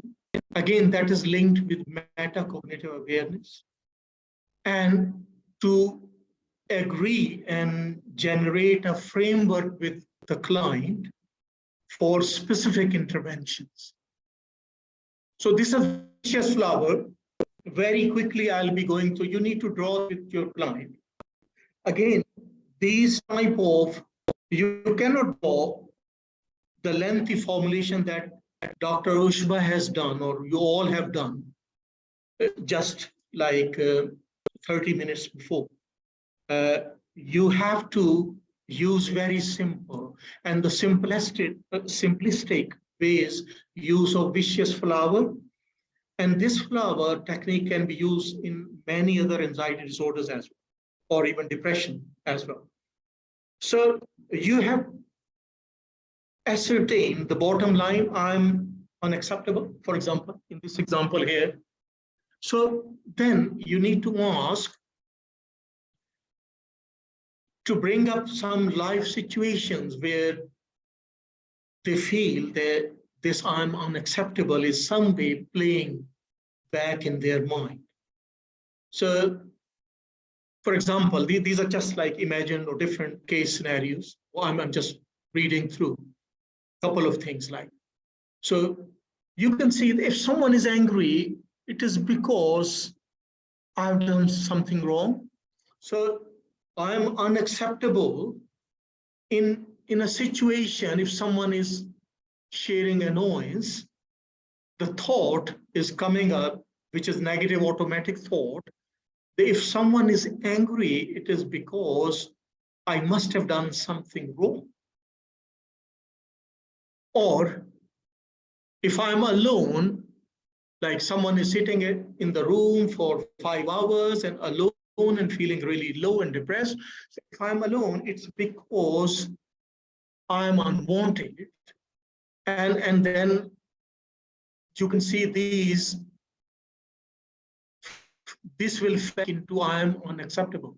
Basically, whatever the negative automatic thoughts are appearing in relation to a situation, those are feeding back into the main bottom line that I'm unacceptable. So, for example, in one situation, quite excited and elated, and the thought is being happy is equal to being high, and therefore, which people might not like. So therefore, it proves that I'm unacceptable.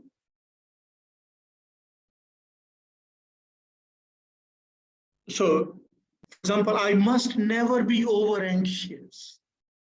This is a thought. And the behaviors are to hide or to kill anxiety feelings. Otherwise, I'm unacceptable. In social situation, people actually try to hide their, especially in case of social anxiety, they try to hide, cover up their anxiety so they are not looking anxious or nervous. And the more they try to conceal or overcome, the more they actually appear to be anxious or feeling internally quite anxious. So, but everything is happening on the basis of there's a bottom line behind that.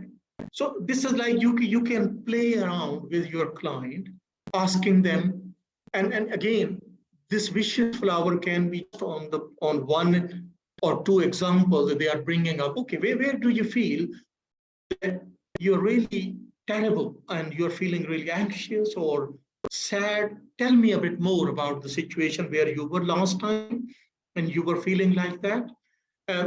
Just a tip, whenever you ask for your patient for their life situations, try to put them back into a reliving mode, asking them, okay, can you please close your eyes for a moment and think as if you are back in that moment of time?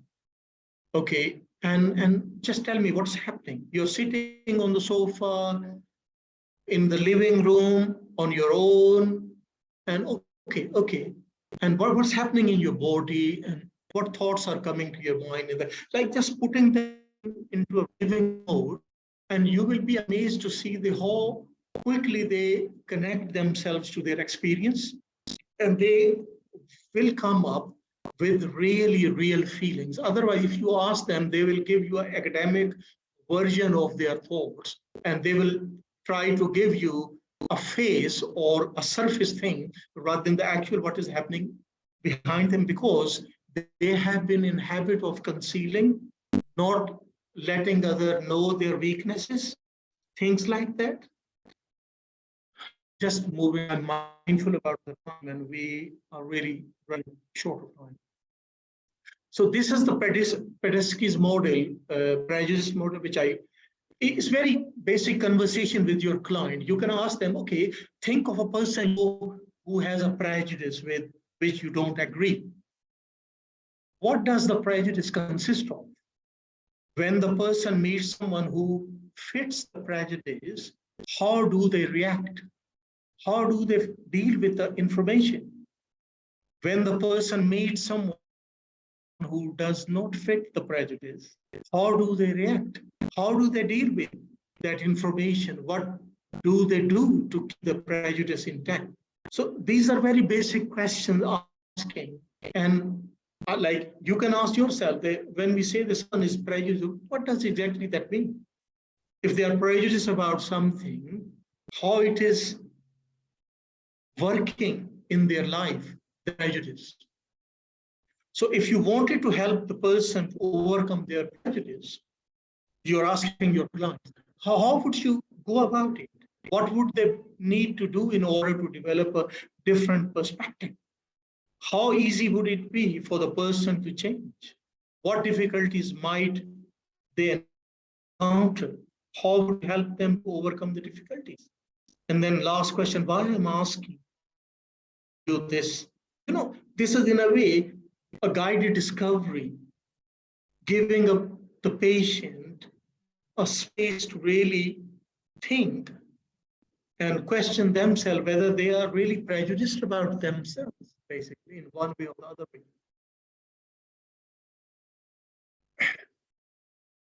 So usually, as therapists, we need to be aware about majority of the clients with low self-esteem. They use some typical type of evidence back in their minds, which support their negative beliefs about self. And those are usually factors like that. These are examples, like the fact of being ill, physically, emotionally. If someone has been ill, they take that as an evidence that whatever they are believing about them, like in case of Brian, because he had been ill, actually. So believing that I'm incapable or I'm weak or vulnerable, actually, he was drawing evidence from his medical history. Symptoms of current emotional disorder, for example, some suffering depression, loss of feeling or enjoyment or pleasure in depression, that can as evidence. Look, this is how it is. And failing to resolve problems or life difficulties in case of post-traumatic stress disorder, without understanding that this is the result of or symptoms of post-traumatic stress disorder rather than he or she being incapable of that. Past errors and failures, bad acts, including the way life is now given current strategies. Specific problems, lack of assertiveness, like social skills, lack of social skills, basically. Personal characteristics, physical or psychological. Evidence, for example, if someone appears in a different way or looks in a different way or different dressing or things like that, and which has been picked up, they will take that as an evidence without realizing that there is always a margin of change and improvement in terms of how they look like. Like nature has given us a raw form, And now it is up to us to maintain us by dressing, by looking, which is the most appropriate way that we can make. So not doing over or under or ignoring because we believe that we are rubbish, we are ugly. So we are really going to act as ugly, or we are going to keep us ugly. Comparison with others, like comparing and despairing, comparing your weaknesses with others' strengths, and not looking into others' weaknesses or areas of improvement. Others' behaviors towards self, past, present, like how others have been behaving towards you, taking as an evidence. Doesn't matter whether they were right or wrong, but the way they behave. For example, if someone was really critical and cruel as a boss in the office, so instead of thinking that something was wrong with the boss, I'm thinking someone was wrong with me. So life circumstances or events, usually we take that as an evidence. Cultural, religious attributions, like certain myths or stereotypes in different cultures. Membership of minority group, which is a target of discrimination. So discrimination is not your fault. You are victim and other is perpetrator, but you believe that you deserve that. Emotional reasoning, it's a very common phenomenon. You need to be very mindful in therapy. The patient, majority of patients, those come to us, they don't look for evidence or realistic evidence. They believe the way they feel. So it just feels true. For example, if I start feeling that this is night, would it be a reality? No. Reality would be different than feeling. So there is another fact, which is psychic equation. Psychic equation is the very common popular line that bad things happen to bad people. So if something happens to us which is bad, that means that I'm bad, which is absolutely, which has no reality base. Like terrible things happen to the most noble human beings in the history. So, but that doesn't, so it doesn't fit. But when we go into psychological distress, actually that psychic equation, the bad things happen to bad people, actually comes into really action.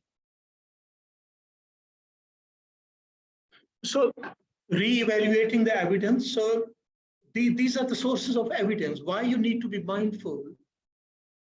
Because you have to counter, you have to bring as a therapist, as a clinician, a counter argument. So this is an exercise, but I just want to skip that because of the time, but I can explain, and I would suggest that you need to be doing that. Like you have drawn the conceptualization.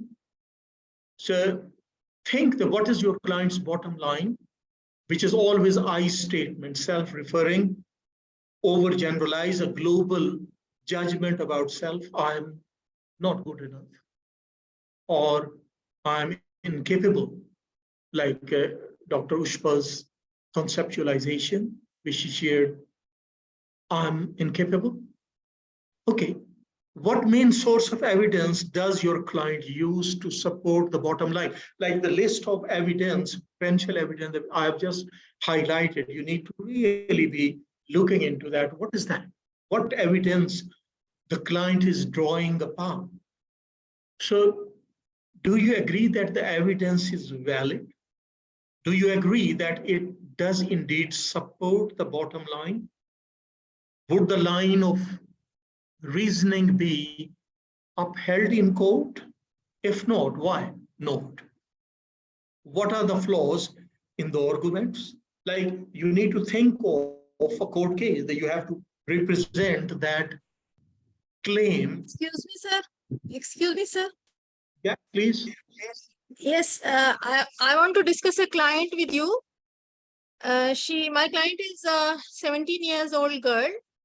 She said she's unwanted because she is actually younger than her siblings, 15 years younger. Mhm. And the parent discussed between okay, we don't want her, and she came in to the family, and that all these things she heard from their family.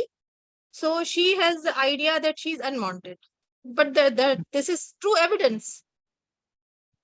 Yeah. This is fact. Matlab, Yeah, you yeah. say I what mean, is evidence? So this is true actually. Yeah. Okay. Okay. Is it true that human being who has born is unwanted? Is it true? I'm just asking you. No, of Is course, it this a is not fact? true. No, this is not true actually. But the So family you, discuss, the would you, siblings discuss. Yes. okay. So what we need to really develop on, do we need to develop on some universal humanistic principle like our line of inquiry or treatment, or on a mismanagement of perception during childhood and parental attitude, siblings attitude? Do we need to take that evidence to say client, okay, goodbye, whoever she is, actually you is proven right, so we can't do anything for you. So you, as a therapist, you have to treat the person who is coming with low self-esteem. And these are the facts, basically. Those are not evidence, they or truth. Evidence for the truth, actually she's unwanted, are the evidences that something wasn't quite rightly programmed to her naive brain from the childhood, which has made her to believe about herself as a universal principle that she is unwanted. The other thing is, she is not believing at this point that she is unwanted as a child, which her parents were saying that she is unwanted. Parents or anyone hasn't said that you are unwanted for everything in your life. You know, there's an overgeneralization. When you would start treating the person, you will realize there is quite like overgeneralization about herself. I'm unwanted for job, unwanted for be happy, unwanted to be having friends. So she's overgeneralizing that. But unwanted might be just the fact that it wasn't a planned pregnancy, but that doesn't mean that actually someone is unwanted, or any human being can be unwanted. Like, is that something that should be accepted? So again, I'm just mindful about the time, but evidence, again, evidence doesn't mean that, like there is always an evidence the why people develop a bottom line, what I'm trying to say. Like if someone has started believing that I'm not good enough, there is an evidence behind that. Something bad or something inappropriate happened to that child. For example, I can give you an example. Look at a child who is 4 or 5 years or 6 years of age. As a child, they are totally dependent on others. They don't have knowledge about the world. They cannot understand reality around them, but they can only feel, and they can learn, or they can sense about anything that is happening around them through their emotions. They are just passive victim or like respondents of emotional impact, and without being able to understand, fully comprehend what it is coming from. For example, in this case, she wasn't able to comprehend that why actually my parents are saying this, she wasn't planned, or my siblings are saying that you are the last bit. She wasn't able to logically contest that or challenge that, because being young.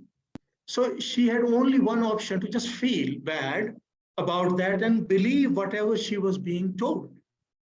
And that was happening with a child. Like if you look from a child perspective. Also, she wasn't able to stand against whatever she was being told, which was unjust. She was being labeled that she is unwanted, though none of the human beings would be unwanted who has come into this world. So she wasn't able to even, number one, understand or comprehend why it was happening to her. She wasn't able to stand against that because she was dependent. She didn't want to make anyone unhappy or angry at her. And third one was, she was just learning or being programmed through emotions. So, and that is where actually schemas would be formed. Is that clear? I think I've tried to make it a little bit like, and that's why she believes that it is reality, because it was programmed with a very heavily loaded emotional impact. And that's why people would keep believing that actually this is reality. Whatever the way we feel, it must be right. Okay, so. Thank you, sir. It's clear now. Is that clear what your question was? Yes, sir. It's clear. Thank you so much.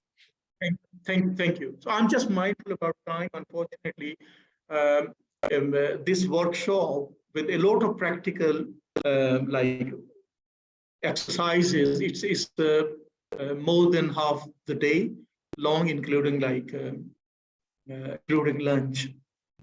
So what disconfirming evidence, past and present, is the client ignoring, discounting? Again, discounting positives, distorting or seeing as an exception. You need to really explore that. Taking 3 or 4 into account, like in the light of all the evidence available, number 3 and 4 point here. What might make a more balanced, realistic, helpful bottom line? Can you come up with a more realistic bottom line? This is actually the aim, to replace or rephrase or reprogram the bottom line. So what does the client need to do in order to bring the new perspective to bear on everyday life?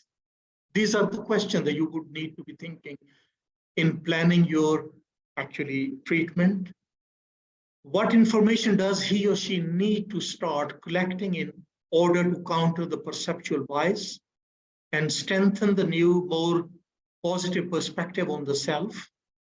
What new rules for living might be more consistent with the new perspective and more helpful to him or her? What behavioral experiments would test the usefulness of new rules and validate the more positive perspective on the self? What safety behaviors does the client need to draw? What risk does he or she need to take? Assertive defense of self. For example, my client would really struggle and stay into anxiety whenever she would need to request annual leave to her boss. Like she would be anxious at least 3-4 days before, and then she would every day plan what is the best time that she would go and say to her actually client that she needs some break or annual leave. So this is how actually things would move. What changes does the client need to make in everyday life in order to behave as if he or she was worthy of respect and love? Taking time to self, scheduling playable and relaxing activities, standing up for self. When the old system rears its ugly head, what does the client need to do in order to avoid getting sucked back? Like this is relapse prevention towards the end. So these are all areas you need to really think thoroughly before planning or during the early phase of treatment to plan the therapy. So, no, I will be just touching upon some skills that we use. You remember the aim of the treatment is to work on the biases in perception and interpretation. So the first and the easiest thing is list positive qualities. In your pack that you will receive through Dr. Mira, there is a 2-3 worksheets that is called positive data log. You start with the client by, you can give those forms or like you can share or ask them. They can write down they're going to do as a homework task. That is actually listing positive qualities. Asking them, think of a time when someone would have said something good or they have done something good and they received some positive feedback, maybe just body language, just listing those. And or someone has said that you're very honest at some point. Just writing that, listing out positive. What we are trying to do, we are trying to refresh their positive materials in the brain which is there, but due to attentional bias or memory recall bias, they don't find it easier or straightforward to link themselves or their conscious or current present mind to their positive experiences. So you are creating a counter evidence by asking them to list positive qualities. If someone would have said they actually, Naveed, you are really wonderful, very, very duty conscious person. So that is, and under low self-esteem, they would never believe this. So you can ask them, doesn't matter whether you believe or don't believe, if someone would have said something, please list it out. Monitor positive quality. There are positive data log, and then there's a positive data diary where you actually assign client. I mean, those all formats, templates are in your pack. You will receive that. Don't worry about that. But just try to listen to and understand. If there are some questions, please ask. Positive data log diaries. Diary says that during the week, asking them that your homework assignment is that you need to be looking for moments when you feel good about you, or if something happens that makes you feel good, or someone has said something good about you and you feel a bit better in yourself, just writing those moments. So, and then there's another thing that is positive data survey.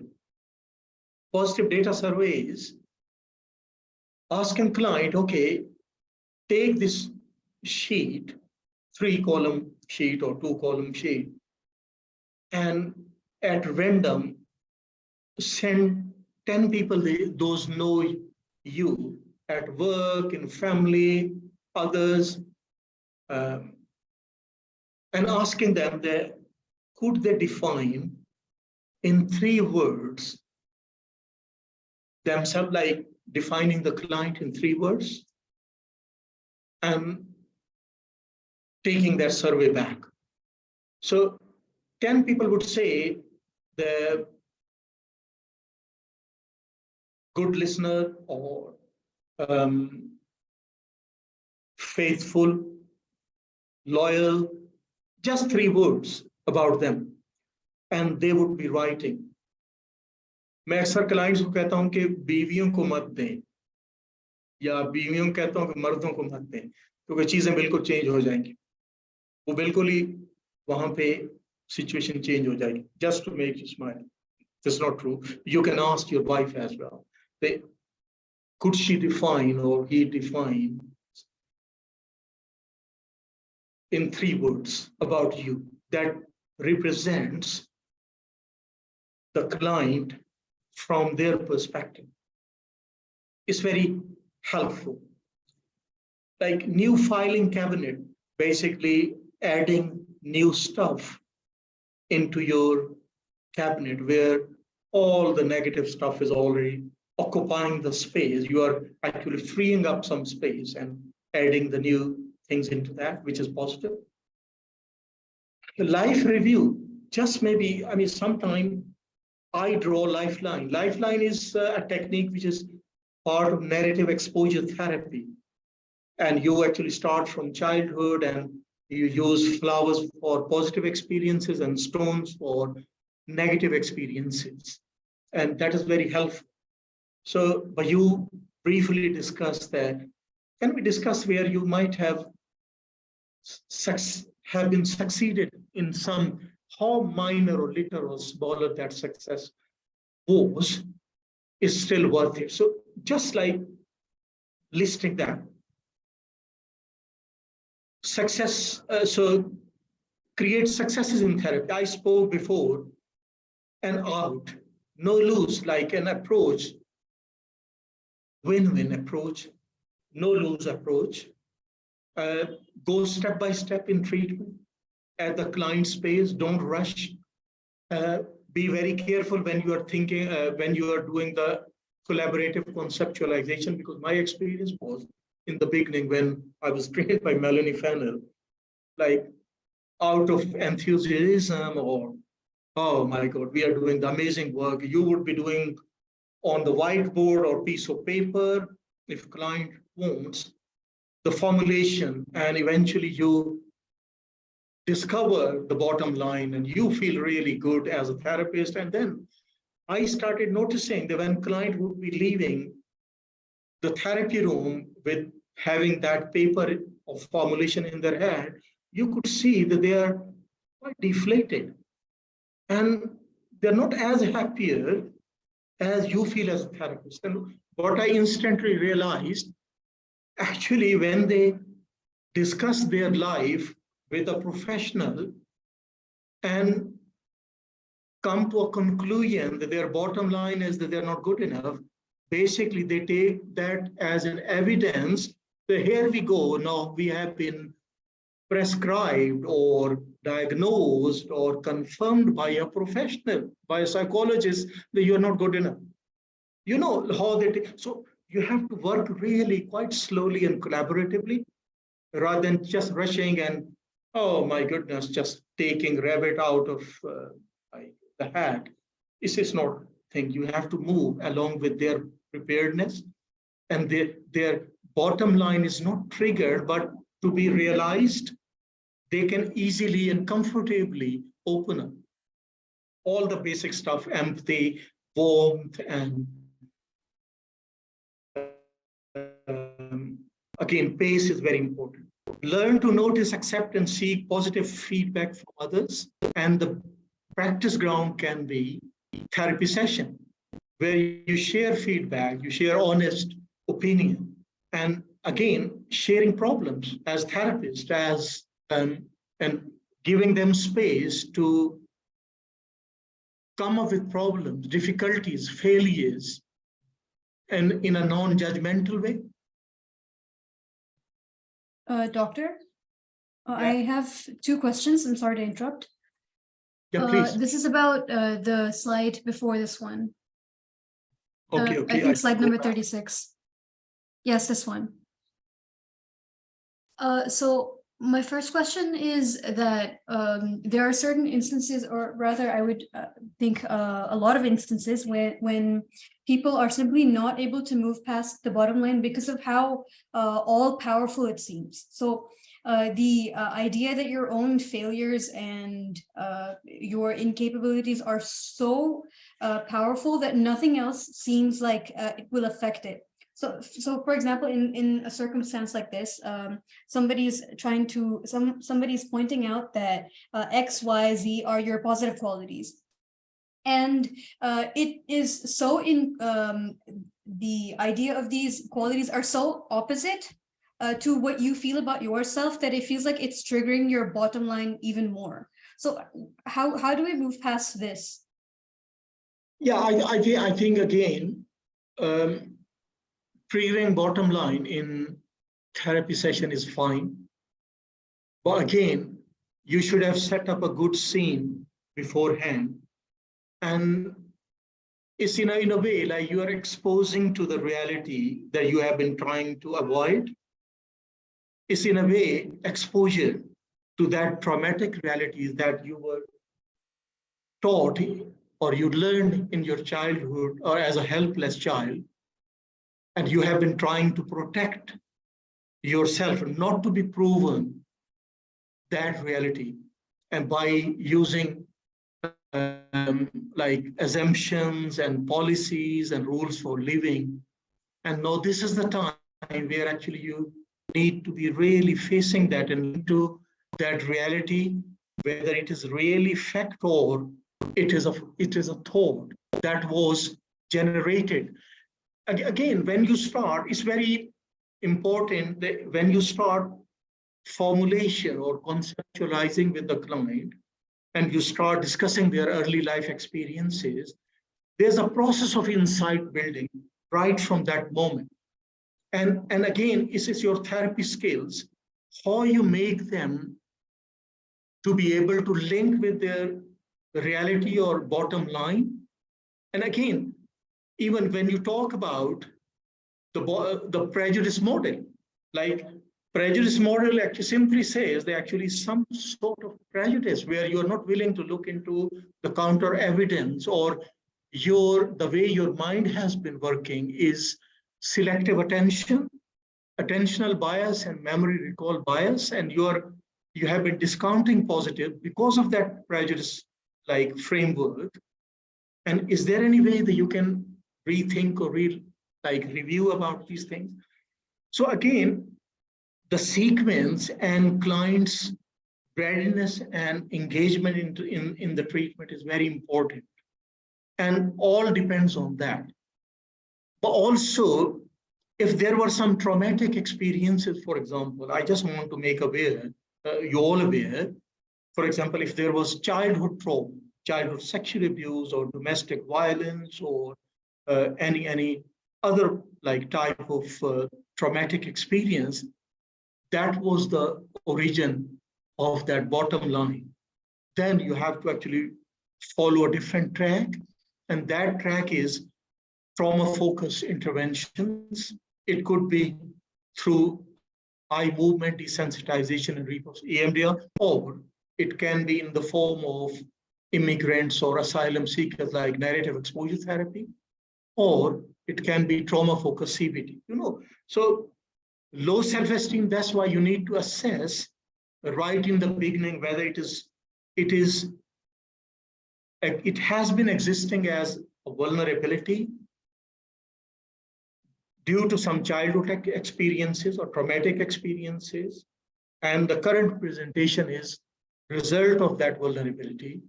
Maybe it can be like in Brian's case, he was suffering from health anxiety or hypochondriasis as well. And where the vulnerability or it was generated, that was generated from the chronic low self-esteem and childhood experiences, the way he was actually made to believe about himself as a human being. So these are things. Or if it is part of, for example, depression, low self-esteem go side by side, hand in hand with depression. But when depression is lifted, depression is treated successfully, low self-esteem would disappear. Many times you don't need to treat necessarily the self-esteem, but you need to be monitoring that, where low self-esteem is heading. If it is simple depression, you need to treat depression. If it is social anxiety, which is causing the low self, then you need to treat social anxiety. Does it make sense? Yes, I understood it, but also from following up from this question, the point that you mentioned about the life review point in which you tried. Sorry, there was a noise on the road. Can you please repeat? The point about life review, that is noting down your successes. There are certain instances where when a person attempts to note down their successes, so their memory of their successes will be attributed to external factors. So I did that. I was able to accomplish X and Y not because of my own ability, but because of something else that happened, or because someone else was taking part in this. So how would we move past that situation then? I think that is the interpretation which we have discussed. Would you believe about a human being that whatever good has been happening in their life was because of other people, or is that realistic view about? Because I can give you one very quick tip. I have treated people, those would believe 100% that they are failures. And they are unlovable. And actually, when we explore, reality is that in my almost 40 years psychology career, I haven't come across a single person who can be honestly regarded as 100% failure or 100% success. It's a matter of, again, cognitive bias. Cognitive bias, and that is again prejudice model. When someone is thinking out of prejudice about themselves, they won't buy to anything which is good about them. Whatever the successes they would have, and that is where actually you really go deeper and deeper, more and more, and then moving into behavioral experiment. That is the next component there. Hopefully we will have some chance to really talk through that. You need to do experiential experiments for those people to really believe about those things. So there are different methods that you need to go about. One method, there is no single method for each and every client that would be successful. And that's why it's your planning, your understanding, your reflection, and clients' readiness, where they are, what they are getting on, which makes things to change. So can we move on? And then maybe if there is Yes. time left, we can discuss those things. Yes, thank you. Again, there are different ways to move into that. You have to target that prejudice, which is like really hard nut. You need to crack that hard nut. And it depends. Sometimes one technique is more successful or can work for one client. For the other client, there would be another technique that can be more effective. So it again varies. But what we are discussing here, different sets or potential set of skills or technique that can be utilized. And again, it depends. Definitely, we as clinicians are not expected to keep on banging our head with one skill or with one technique. You have to change. There's no point if one saw is not cutting something to continue using the same saw. So you need to change that. Be flexible, innovation, flexibility, understanding, reflection, feedbacks, homework.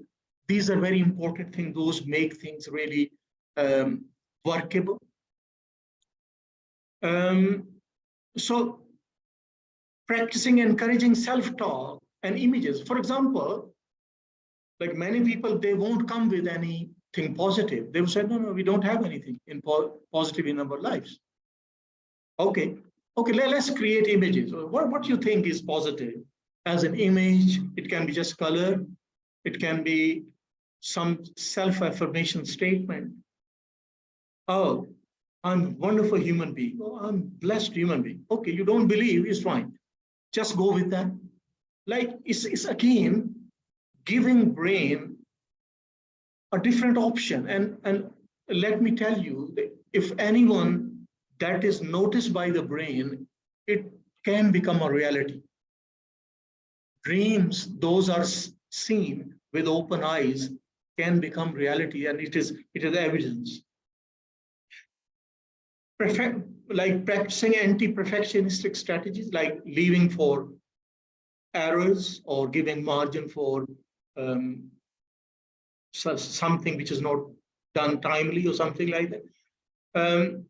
Distance yourself from the critical voice. Mindfulness, 3 minutes mindful breathing is basically what we do. We start fighting with the thoughts, which is very common. Negative thought, you realize, oh my God, it's causing me hell. You start fighting with the thoughts. So fighting with thoughts actually makes them happen or come frequently, more recurrently. So in that case, you need to actually develop a detached mindfulness. You need to notice the thoughts, emotions, or physical sensations and let them go. And bringing your attention back on your maybe brief breathing exercise. Unfortunately, don't have time. Otherwise, we should have done that. Again, that is in your pack. It's very simple, very common. like breathing, bringing your attention, focus on your breathing, and breathing from abdomen, not from chest, and slow breathing, deep breathing, and your mind would be drifted off, and then don't criticize yourself or don't curse yourself the why your mind has attention has gone away. Bring it back gently to breathing and continue noticing thoughts are thoughts, let them come and go. Like many critical thoughts, you cannot stop. By stopping, it's like you're trying to stop a train. So don't stop. Just look at them and let them pass by. A compassionate mind, I have found compassionate letters very, very helpful. What happens is very important, and please notice that. Compassionate letter is self-compassion based letter is basically writing as adult self to your young self. And what happens, because the childhood Brian is not lovable, is unlovable, for example. So an unlovability schema was formed on the basis of other reactions towards Brian. But no, Brian is fully convinced of that. He believes that his realities are being unlovable. So what he has been doing throughout his life, he has been ignoring and unliking and unloving towards himself. So he has been trying to distance himself or discard himself, his young self, which is unlovable, which was held unlovable. So this is a dilemma with all low self-esteem persons, that they try to discard, disown their young self. So this compassion letter, self-compassion letter, is a very powerful technique. I would be using in post-traumatic stress cases, depression cases, any anxiety cases. Very powerful technique. And believe me, it brings a lot of results very quickly. Compassion letter is very simple. Asking client, okay, would you mind starting a new conversation and dialogue with your young self? Is there any possibility that as adult Brian, you can write to the young Brian? And the aim is not a formal letter. You need to explain to the client as well. It's not a formal letter. It is just like with an intention to extend your warmth, your unconditional love, your appreciation, and your acknowledgement of the difficulties those were being experienced by that young Brian, and how powerless he was at that time. And think of that young Brian who has been waiting for years and years with open arms and waiting for you to come to him or to turn to him and reach closer to him and give him a hug, which is unconditional, non-judgmental hug with appreciation, acknowledgement, and compassion and love. So I had a client, I think a couple of months back, who said that he has never cried in his life. And when he wrote that letter, he bursted into tears. It was really, he was finding hard to stop the tears, because that connection that had been broken through the low self-esteem was reinvented, reinstated.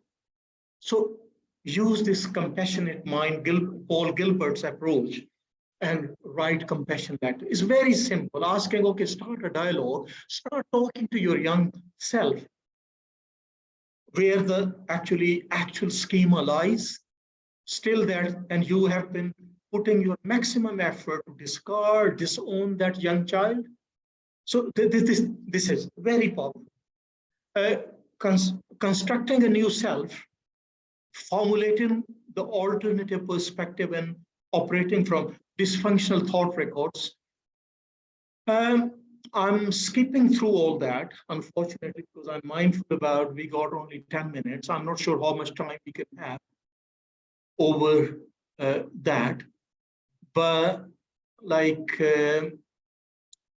these are the things that I briefly mentioned, like asking for eliciting positives by asking them positive data log and writing anything, and also positive data diaries on a weekly basis and bringing it back, compassion letter.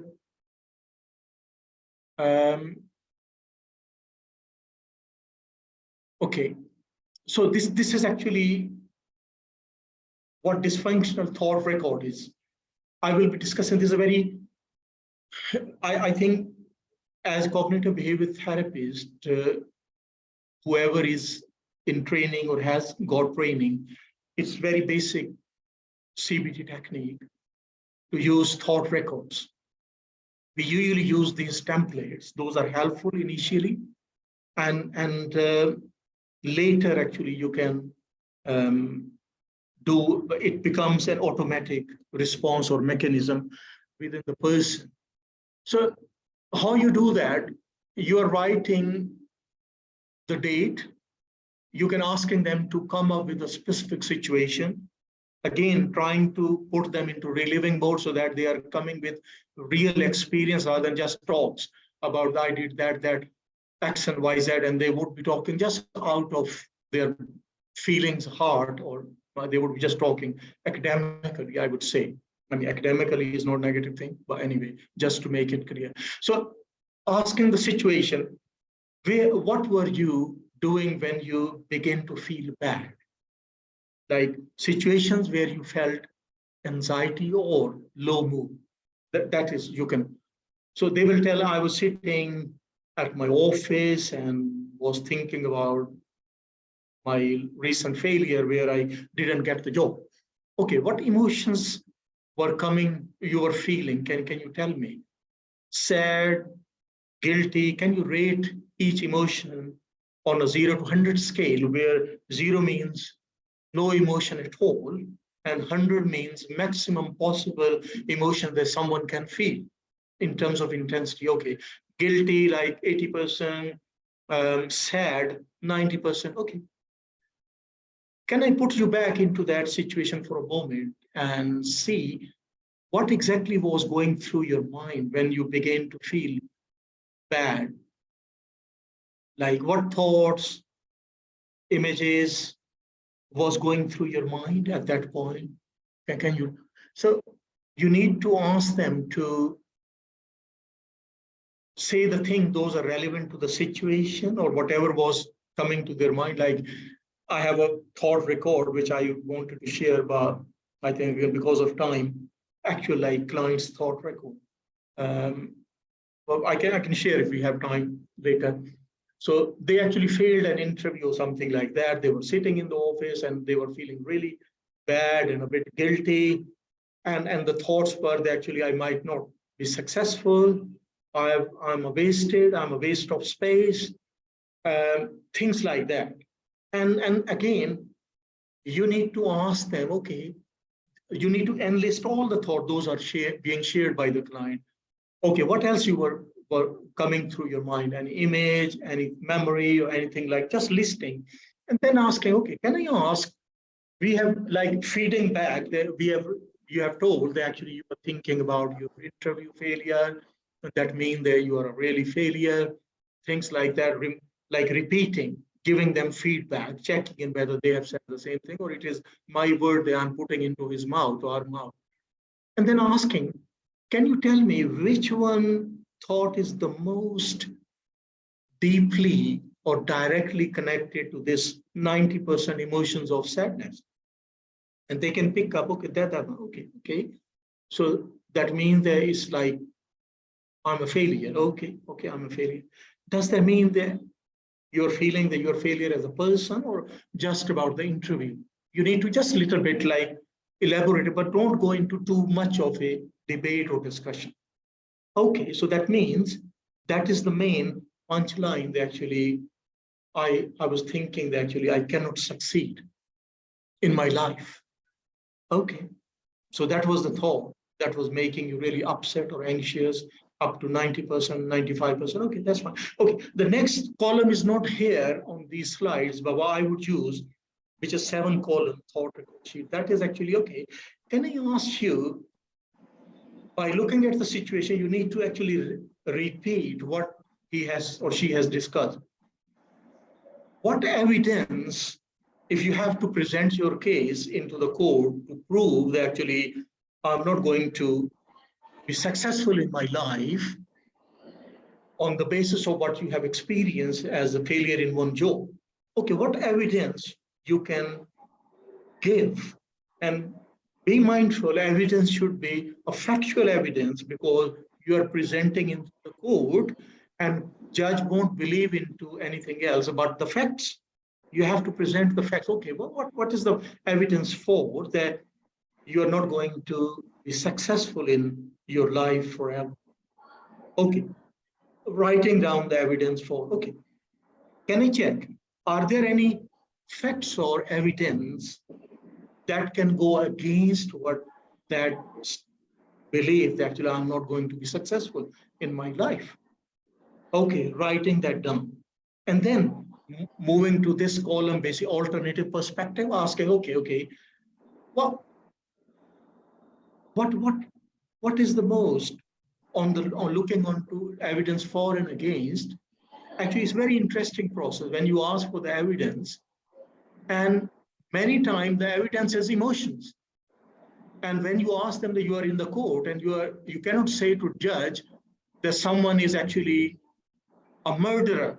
Judge will say, okay, what evidence you are going to present? And you cannot say, because I feel that he has stolen something.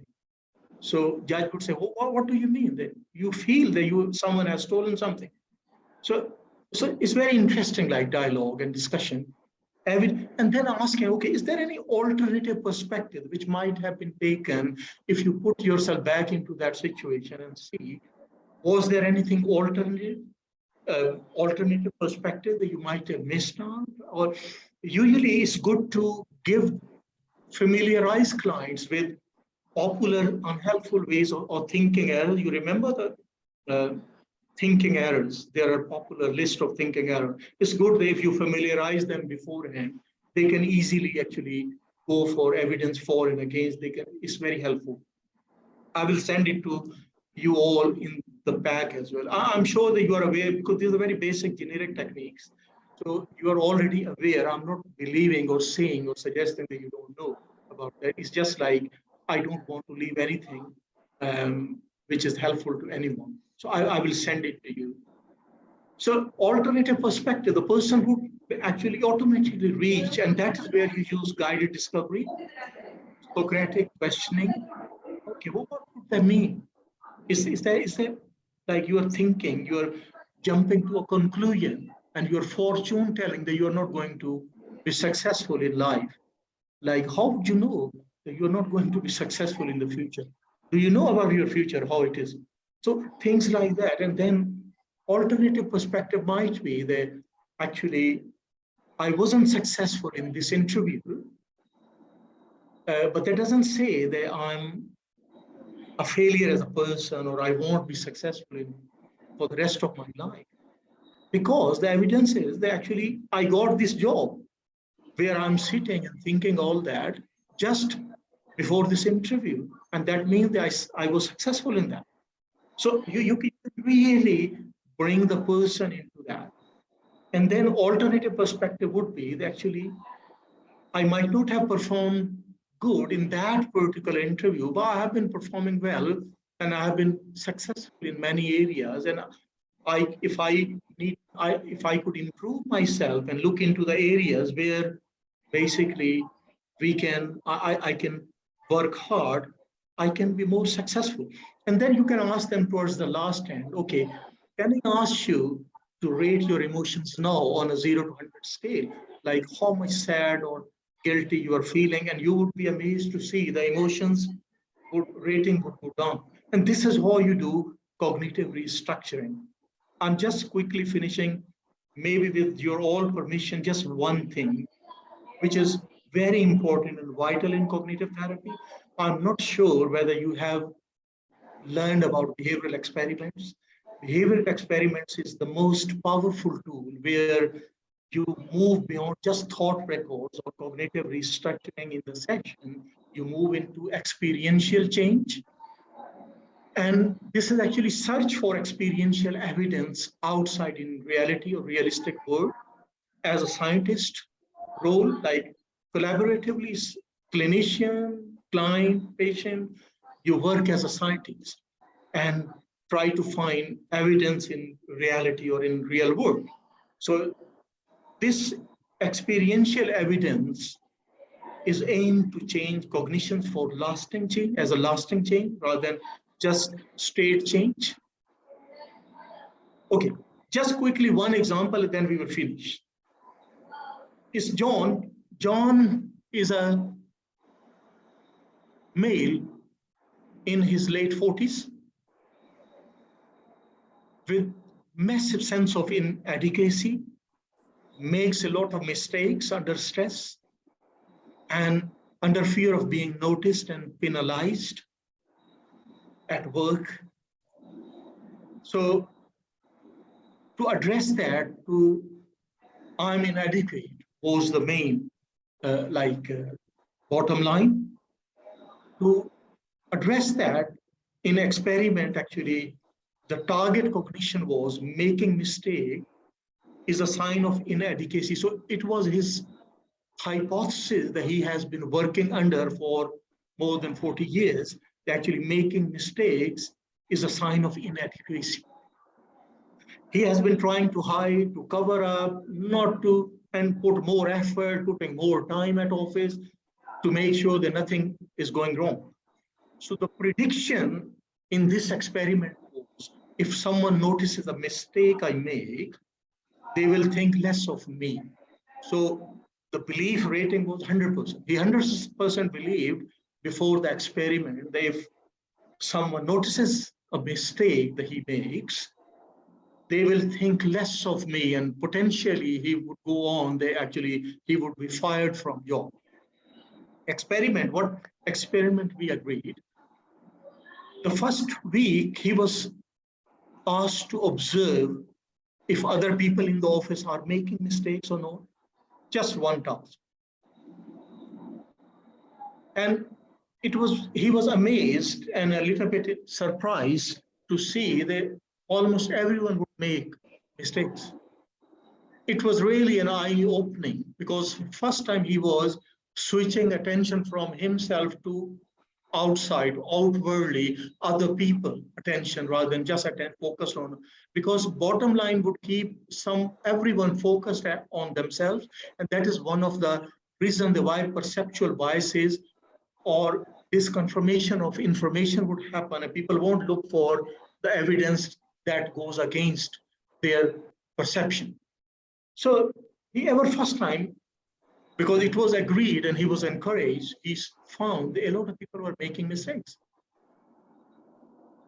The second step was that he agreed that he would be committing deliberate small mistake, like not making something that would collapse the organization, like small mistakes like not attending telephone calls, or if someone is calling, or not answering the call or returning the call. If someone called and asked, John, can you call back? They won't be calling back. So these type of mistakes. So they were being noticed, like he noticed other mistakes, small mistakes, and there was no negative consequences. No one actually bothered about that. So the result was that making mistakes is common with even competent people. And people are quite tolerant about mistakes, others' mistakes and his mistakes as well. So belief rating went down to 20%. If someone notices my mistake, they will think less of me. So nothing happened basically. Rather, someone came up and supported him that, John, do you remember that you asked someone to call back? I'm just nudging you there if you might have forgotten about it. In a very positive sense, someone came up and they told. So The future plan for John was looking evidence for the new bottom line. I'm competent. Start thinking, are there any evidences rather than just being in a always defensive mode to protect yourself, not to be looked or judged. So sorry if someone is saying, we are just about to finish. If someone is feeling really bored, within the next 2 minutes, we are going to finish, inshallah. So these type of experiments, actually, you need to plan. There are worksheets there that we use to plan the behavioral experiments. I will send it to you in the PACT, and like starting with problem situation, prediction, experiment, outcome, and what is learning again, and what is the change. Again, behavioral experiments are very powerful tool, but there are a lot of things. I'm not sure whether you have been taught about behavioral experiments, just behavioral experiments across the different disorders. It's very important, and that is really, in a way, assurance for therapeutic change. That's all. So I'm not sure. I'm leaving it to Dr. Mirath Guru. I'm around, I'm here, more than happy to take questions or answer. But if someone wants to leave, there's no obligation from this point onward. Thank you very much.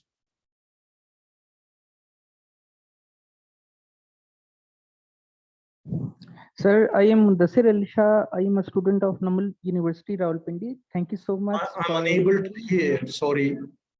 I am Mudassir Ali Shah. I am a student of Namal. Yes, I am a student of Namal University, Rawalpindi. Thank you so much. You have shared many different things with us. You have given us time. Thank you so much. My pleasure. Thank you very much. Thank you. Welcome. Huma Syed, I can see your hand raised. You need to unmute yourself. Unmute yourself. Yes, sir. Here, Dr. Huma Syed. Sir, your lecture is very nice. I want to have one question regarding treatment. You said that we must encourage metacognitive awareness. Yeah, listening? You are listening? Yeah, I'm listening, but I missed the first bit. Yeah. So we have to understand the major aim. Our major aim of treatment is to understand the difference between idea and fact. Yeah. So I have one case which is in real. So I made her formulation also. That is a girl of 20 years. When at the time of she was getting admission in medical college, she was unfortunately diagnosed as a case of multiple sclerosis. Her childhood experience regarding her family was very bad. And there was too much parental conflict and abuse and uncongenial relationship with her father. So I just made her formulation that he developed her core belief like that I am incapable, I am unworthy, unlovable, and I can't survive, I will die, nobody will marry me. After that, she developed her faulty assumptions like that I must do work hard, I must achieve my whatever I want to do. So she became a doctor. She completed her medical school, but ultimately she developed symptoms of anxiety. And then it's confirmed by that she developed, she said that it's true that I am unworthy, I am unlovable. And ultimately she went in depression. She developed depression and she is on antidepressant. So my question is that you said that the treatment depends on idea and what is the difference. We must know the difference between idea and fact. And for this, we have to see the evidence. So here the evidence is the fact. Her basic illness, that is physical illness, which is valid. So in this case, how we will satisfy her this idea of this self-esteem? Yeah, again, Huma, I mean, in terms of treatment sequence, I think when depression comes into the picture, we need to first of all target depression. This is highly recommended, which is receiving treatment by antidepressant medication, or like you cannot directly work on self-esteem if person is depressed or having suicidality. So you need to address target depression either with psychopharmacology or some behavioral activation. So this is just separate from your question. Okay, sir, but you told you just said that this is a part of all other mental health illnesses like depression, but personality disorder, anxiety disorder. Yeah, that's fine. Well, I'm coming to that point. So what is the benefit of understanding it separately? Like the thing is that if depression is for example, if someone is with risk, so what would you do? Would you manage risk or treat for any psychological presentation? What I'm trying to say. So you would need to sequence your treatment. That I mean, low self-esteem is not irrelevant in this case, but what I was trying to say, you need to treat depression. If someone is severely depressed, then you need, and that can be like medicine, antidepressant medication, or it can be just behavioral activation to bring them to a point where they are able to attend their sessions regularly and work on their low self-esteem as well. No, the other thing is what I mentioned, that this is quite chronic low self-esteem case, which you are suggesting. It's not just depression won't just treatment of depression. We need to be mindful. Although we would need to start addressing the depression, because that is a universal principle. If depression is prevalent, you need to, even in post-traumatic stress disorder, you need to address trauma later after working on the depression. They need to be coming between the window of tolerance. So that is very important. So here, if it was depression, once depression has been treated, the low self-esteem would go back to normal self-esteem. But here it's chronic low self-esteem. You need to use really all the techniques. I think full formulation.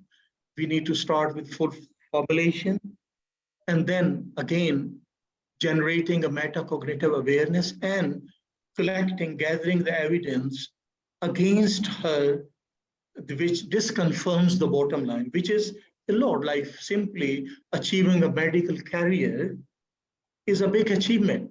It's a massive counter argument than believing that I'm incapable. So these are the facts that you need to start.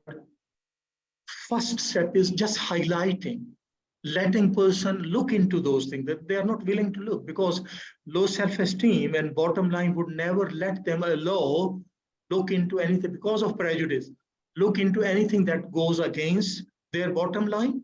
So that's the thing. The first step is to help them to start looking into those different areas that they have been ignoring, and then engaging them into definitely thought records, positive data log, and behavioral experiments. And behavioral experiments, you can start with many basic things, like I have given this example of committing errors, but some people would be like having fear of speaking into other staff, like family members or other colleagues or something. So we can set up behavioral experiments around that.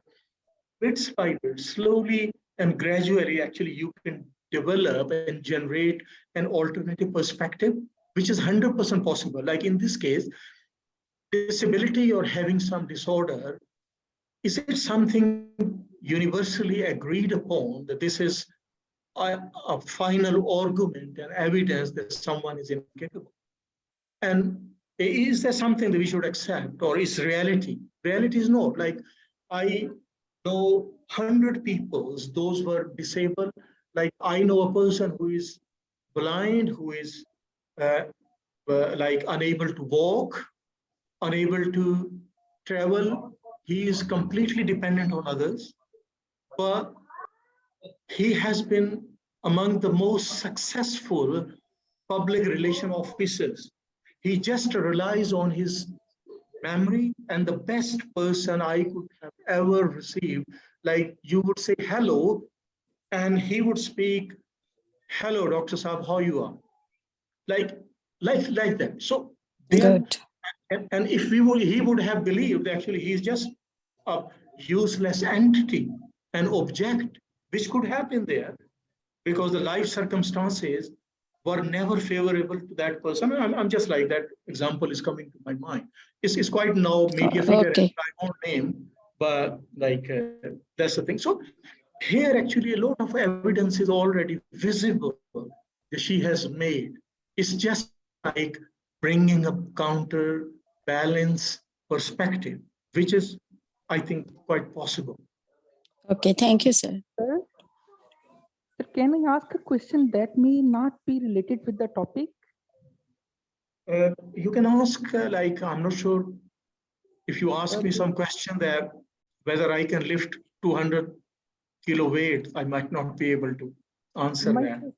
My question is that if not what the client can do, what the psychotherapist can do other than for and against evidence during the session, what the therapist can say other than the like DTR and the for and against evidence, what else can be said? Can you say something on that? Thank you so much, sir. I didn't really quite get the what I have heard. I might have like heard. I want Other to than know. these things that we do as a skills in the session, are there any things those can be done by clients out of the session, you mean? No, I want to ask that there are certain things like guided imagery, behavioral experiments. Other than that, other than DTR, other than for and against evidence, what can a therapist say to the client other than for and against evidence, which may benefit the client? I'm not sure what your question is, honestly speaking. Maybe I'm not understanding your question clearly. No issue. No issue. But It's okay. I think as therapists, we have some duty of care to stay within our training remits and trying to plan something around that. Like definitely we need to be showing some level of commitment to the skills and our training and learning and using those skills. And supervision is other thing which I would suggest, which actually we need to develop a bit more culture of supervision in Pakistan as well, because none of the clinical professions would allow any practice which is without supervision and supervision by a senior person, and where you discuss your cases, you troubleshoot your barriers or difficulties in relation to treating a specific client. So that is coming to my mind. That is the additional thing that supervision, which can, or you have some idea that maybe you can share that I think in addition to those things, therapists can do this. Then I might be able to understand properly what you're asking for. Thank you so much, Do you have sir. any idea about it? What do you think about? I cannot hear you.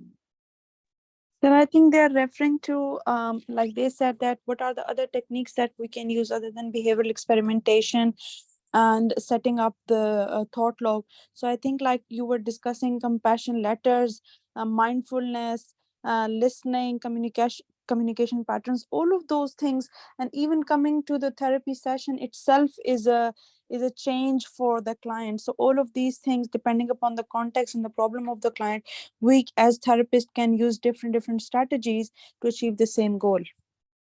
Yeah, definitely. Like there's a lot of things. Like I haven't even discussed a lot of things due to the time, which can be used in with reference to specific clients or presentations. So, Bob, the question whoever is asking this question, Sir, I in would my be willing opinion, we can use things Do you from have any positive thoughts that what we could do? psychology, like from positive psychology, like educating the clients, the impact of beliefs, focus, self-esteem, etc. We can describe the theory, and so that they have the insight. Perhaps that will be effective. Yeah, that is the basis of, I think you start with insight building and psychoeducation. Any therapeutic process, it starts with psychoeducation and insight building, because without which there won't be any change happening, because the person won't be able to communicate and work alongside the therapist. So that's the basic thing. And that's why I think, if you remember, I stressed upon that. You need to be moving slowly and developing an insight so that client is moving and really towards change, rather than just ticking box, coming and going out of the session. Definitely, I completely agree.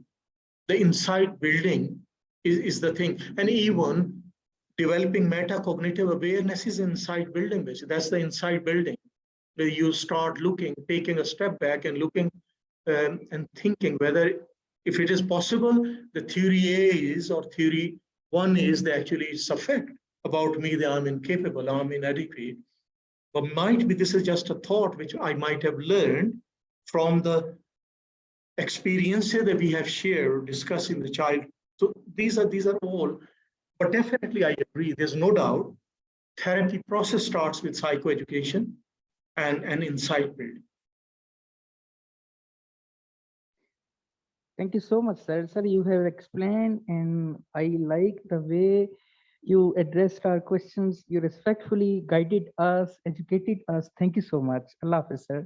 My pleasure, and I wish that we could have sitting in front of each other, and that would have been better learning experience. But anyway, inshallah, we'll continue.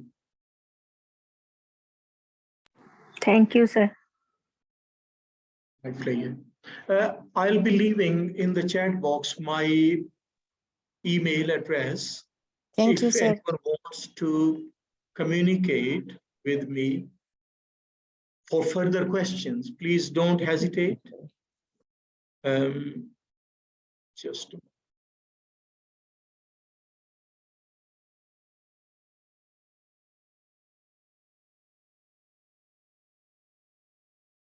CBT. And my WhatsApp number you can note as well, if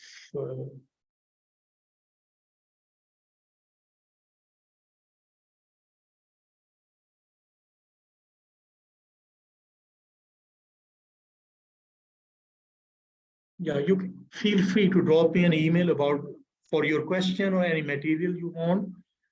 Anyone, and in case you missed that, I mean, Dr. Mirath Gul is the best person, or you can. I can see hand raised by Huma Agha and Amna Zahid, if you want to come in. Yes, sir. Actually, I want to ask. Sometimes nets are true due to some environment. Yeah, nets are true, but are those helpful to be just sticking to that? There might be overemphasis or over focus on those negative automatic thoughts. The other thing is, negative automatic thoughts are always beyond the question of right or wrong. Basically, those are situation related and individual presentation related. So those are facts in a way, but are those facts, those are helping person or no? And also, are those facts, those are fitting in with the universal facts or not? For example, the case, the example actually one of the participants discussed, ask about that this is their evidences that they have had some difficulties or things like that. I don't remember exactly what the example was. Well, in that case, do we need, like, I'm unwanted child. So it is a fact that I'm unwanted because I have been made to believe that I'm unwanted. But is that some fact that I should be really dwelling on that or believing for the rest of my life or overall? Because negative automatic thoughts might not be a problem, but they are overgeneralization and application to all areas of life is not like right. For example, negative automatic thought is that in examples which of my client that I gave, that person failed one interview. He was sitting at their work where they were working presently, and they were thinking that I'm a failure. So, which wasn't true. They were failure, or they failed one interview, but not as a human being or as overall. Like, so a human being is not equal to one interview. If they fail, that means they are failing as human being. You know, there are twisted areas of thinking that we need to actually bring it to more realistic thinking. Is that clear? Does it answer your question?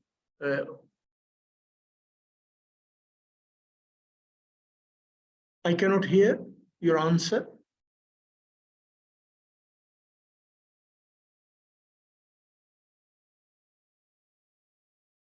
Amna, you can ask question. I cannot hear Huma. I think she has disappeared. Okay. Assalamualaikum, doctor. I'm a student currently in my first year of psychology. I had a question. This is based solely on observations, of course. But I wanted to ask if narcissism can be adopted to mask low self-esteem, because I've just observed a friend and I've just noticed that she appears to have very high self-esteem. She appears to be very protective of herself, but one trigger of hers is her father.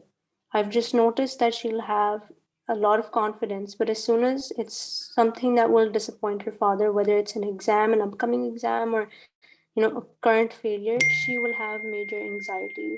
She'll have difficulty in breathing and collecting her thoughts. So I just wanted to know if narcissism or like something similar to that can be adopted to mask low self-esteem.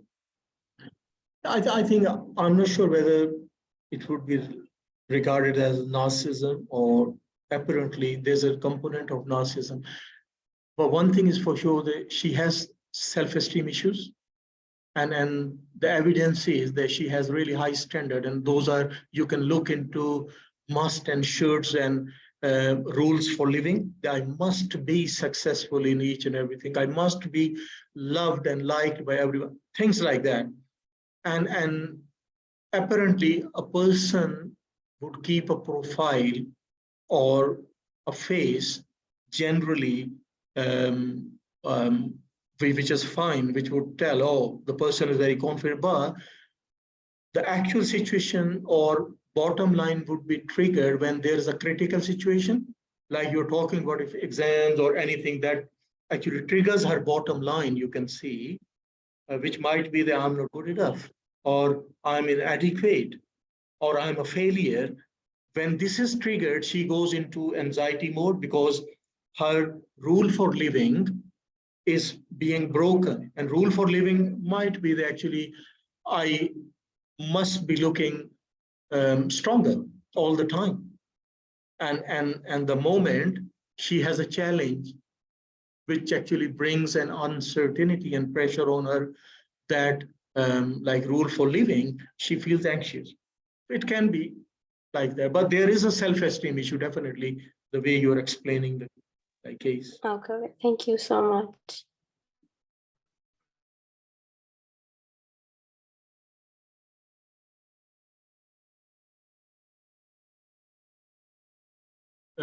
Amna Zahid, your hand is still raised.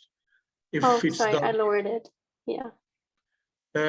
Pushpa, your hand is raised. I'm not asking to lower everyone. If there's a question. No, sir, no question. It was only touch. So it was legacy hand. Thank you, sir. Okay. If there is no other questions. Sir, I like your answer. What you said that a person is not failed as a person just because he failed exam, something like that. I really like that answer. Yeah, it's true, because human beings are really a cosmos. एक पूरी कायनात है इंसान, और इंसान अपने को हमेशा अंडरमाइन करता है. एक कॉल है हजरत अली अलैहि सलाम का, I would share that your diseases within yourself, आपका मरज आपके अंदर है, आपकी शिफा आपके अंदर है और जिसकी तुम्हें खबर नहीं है, और आप अपने आप को एक पूरी एक बिल्कुल आम सा जानदार समझते हैं, हालांकि आपके अंदर एक पूरी कायनात छुपी हुई। सो दे ये सेइंग है बड़ी मशहूर, डॉक्टर अजमल मरूम ने अपनी किताब में ये Muslim tradition in psychotherapy he quoted that, I still remember. जी सर। सो ये है कि इंसान अपने आप को एक्सप्लोर नहीं कर, we live our lives without knowing ourselves and that's the problem. और ये बड़ी छोटी मोटी चीजें, like why we someone would equate or make themselves equal to one success or one failure. Human beings are much more of a greater entity than just one episode. If we are able to bring smile on someone's face,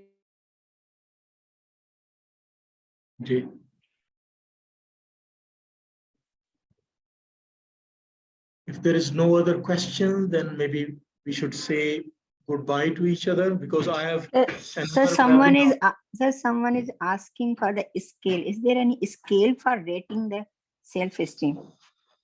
You can use Rosenberg self-esteem scale if you are dealing with someone's self-esteem. This is a very helpful, very old scale. You can use that scale. It's more of your understanding and collaboration rather than scoring the self-esteem. But you can use, it's very helpful scale.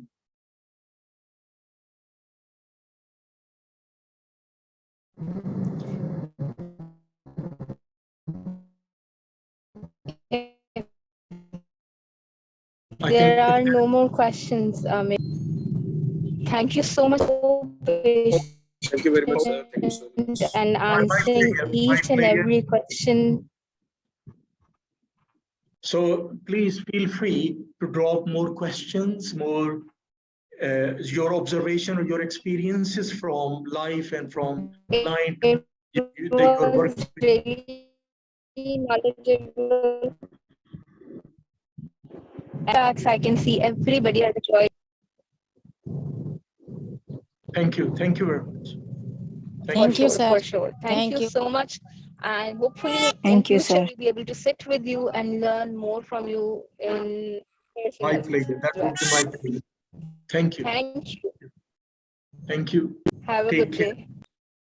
And for the participants, if you fill out that form, so you can receive certificates also. Thank you so much.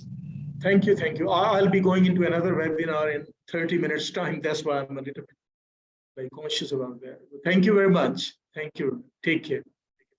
Thank you. Allah Bye. Hafiz.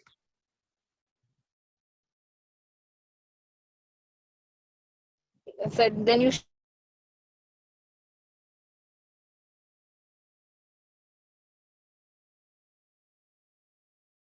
should definitely take some break before joining the other. Thank you for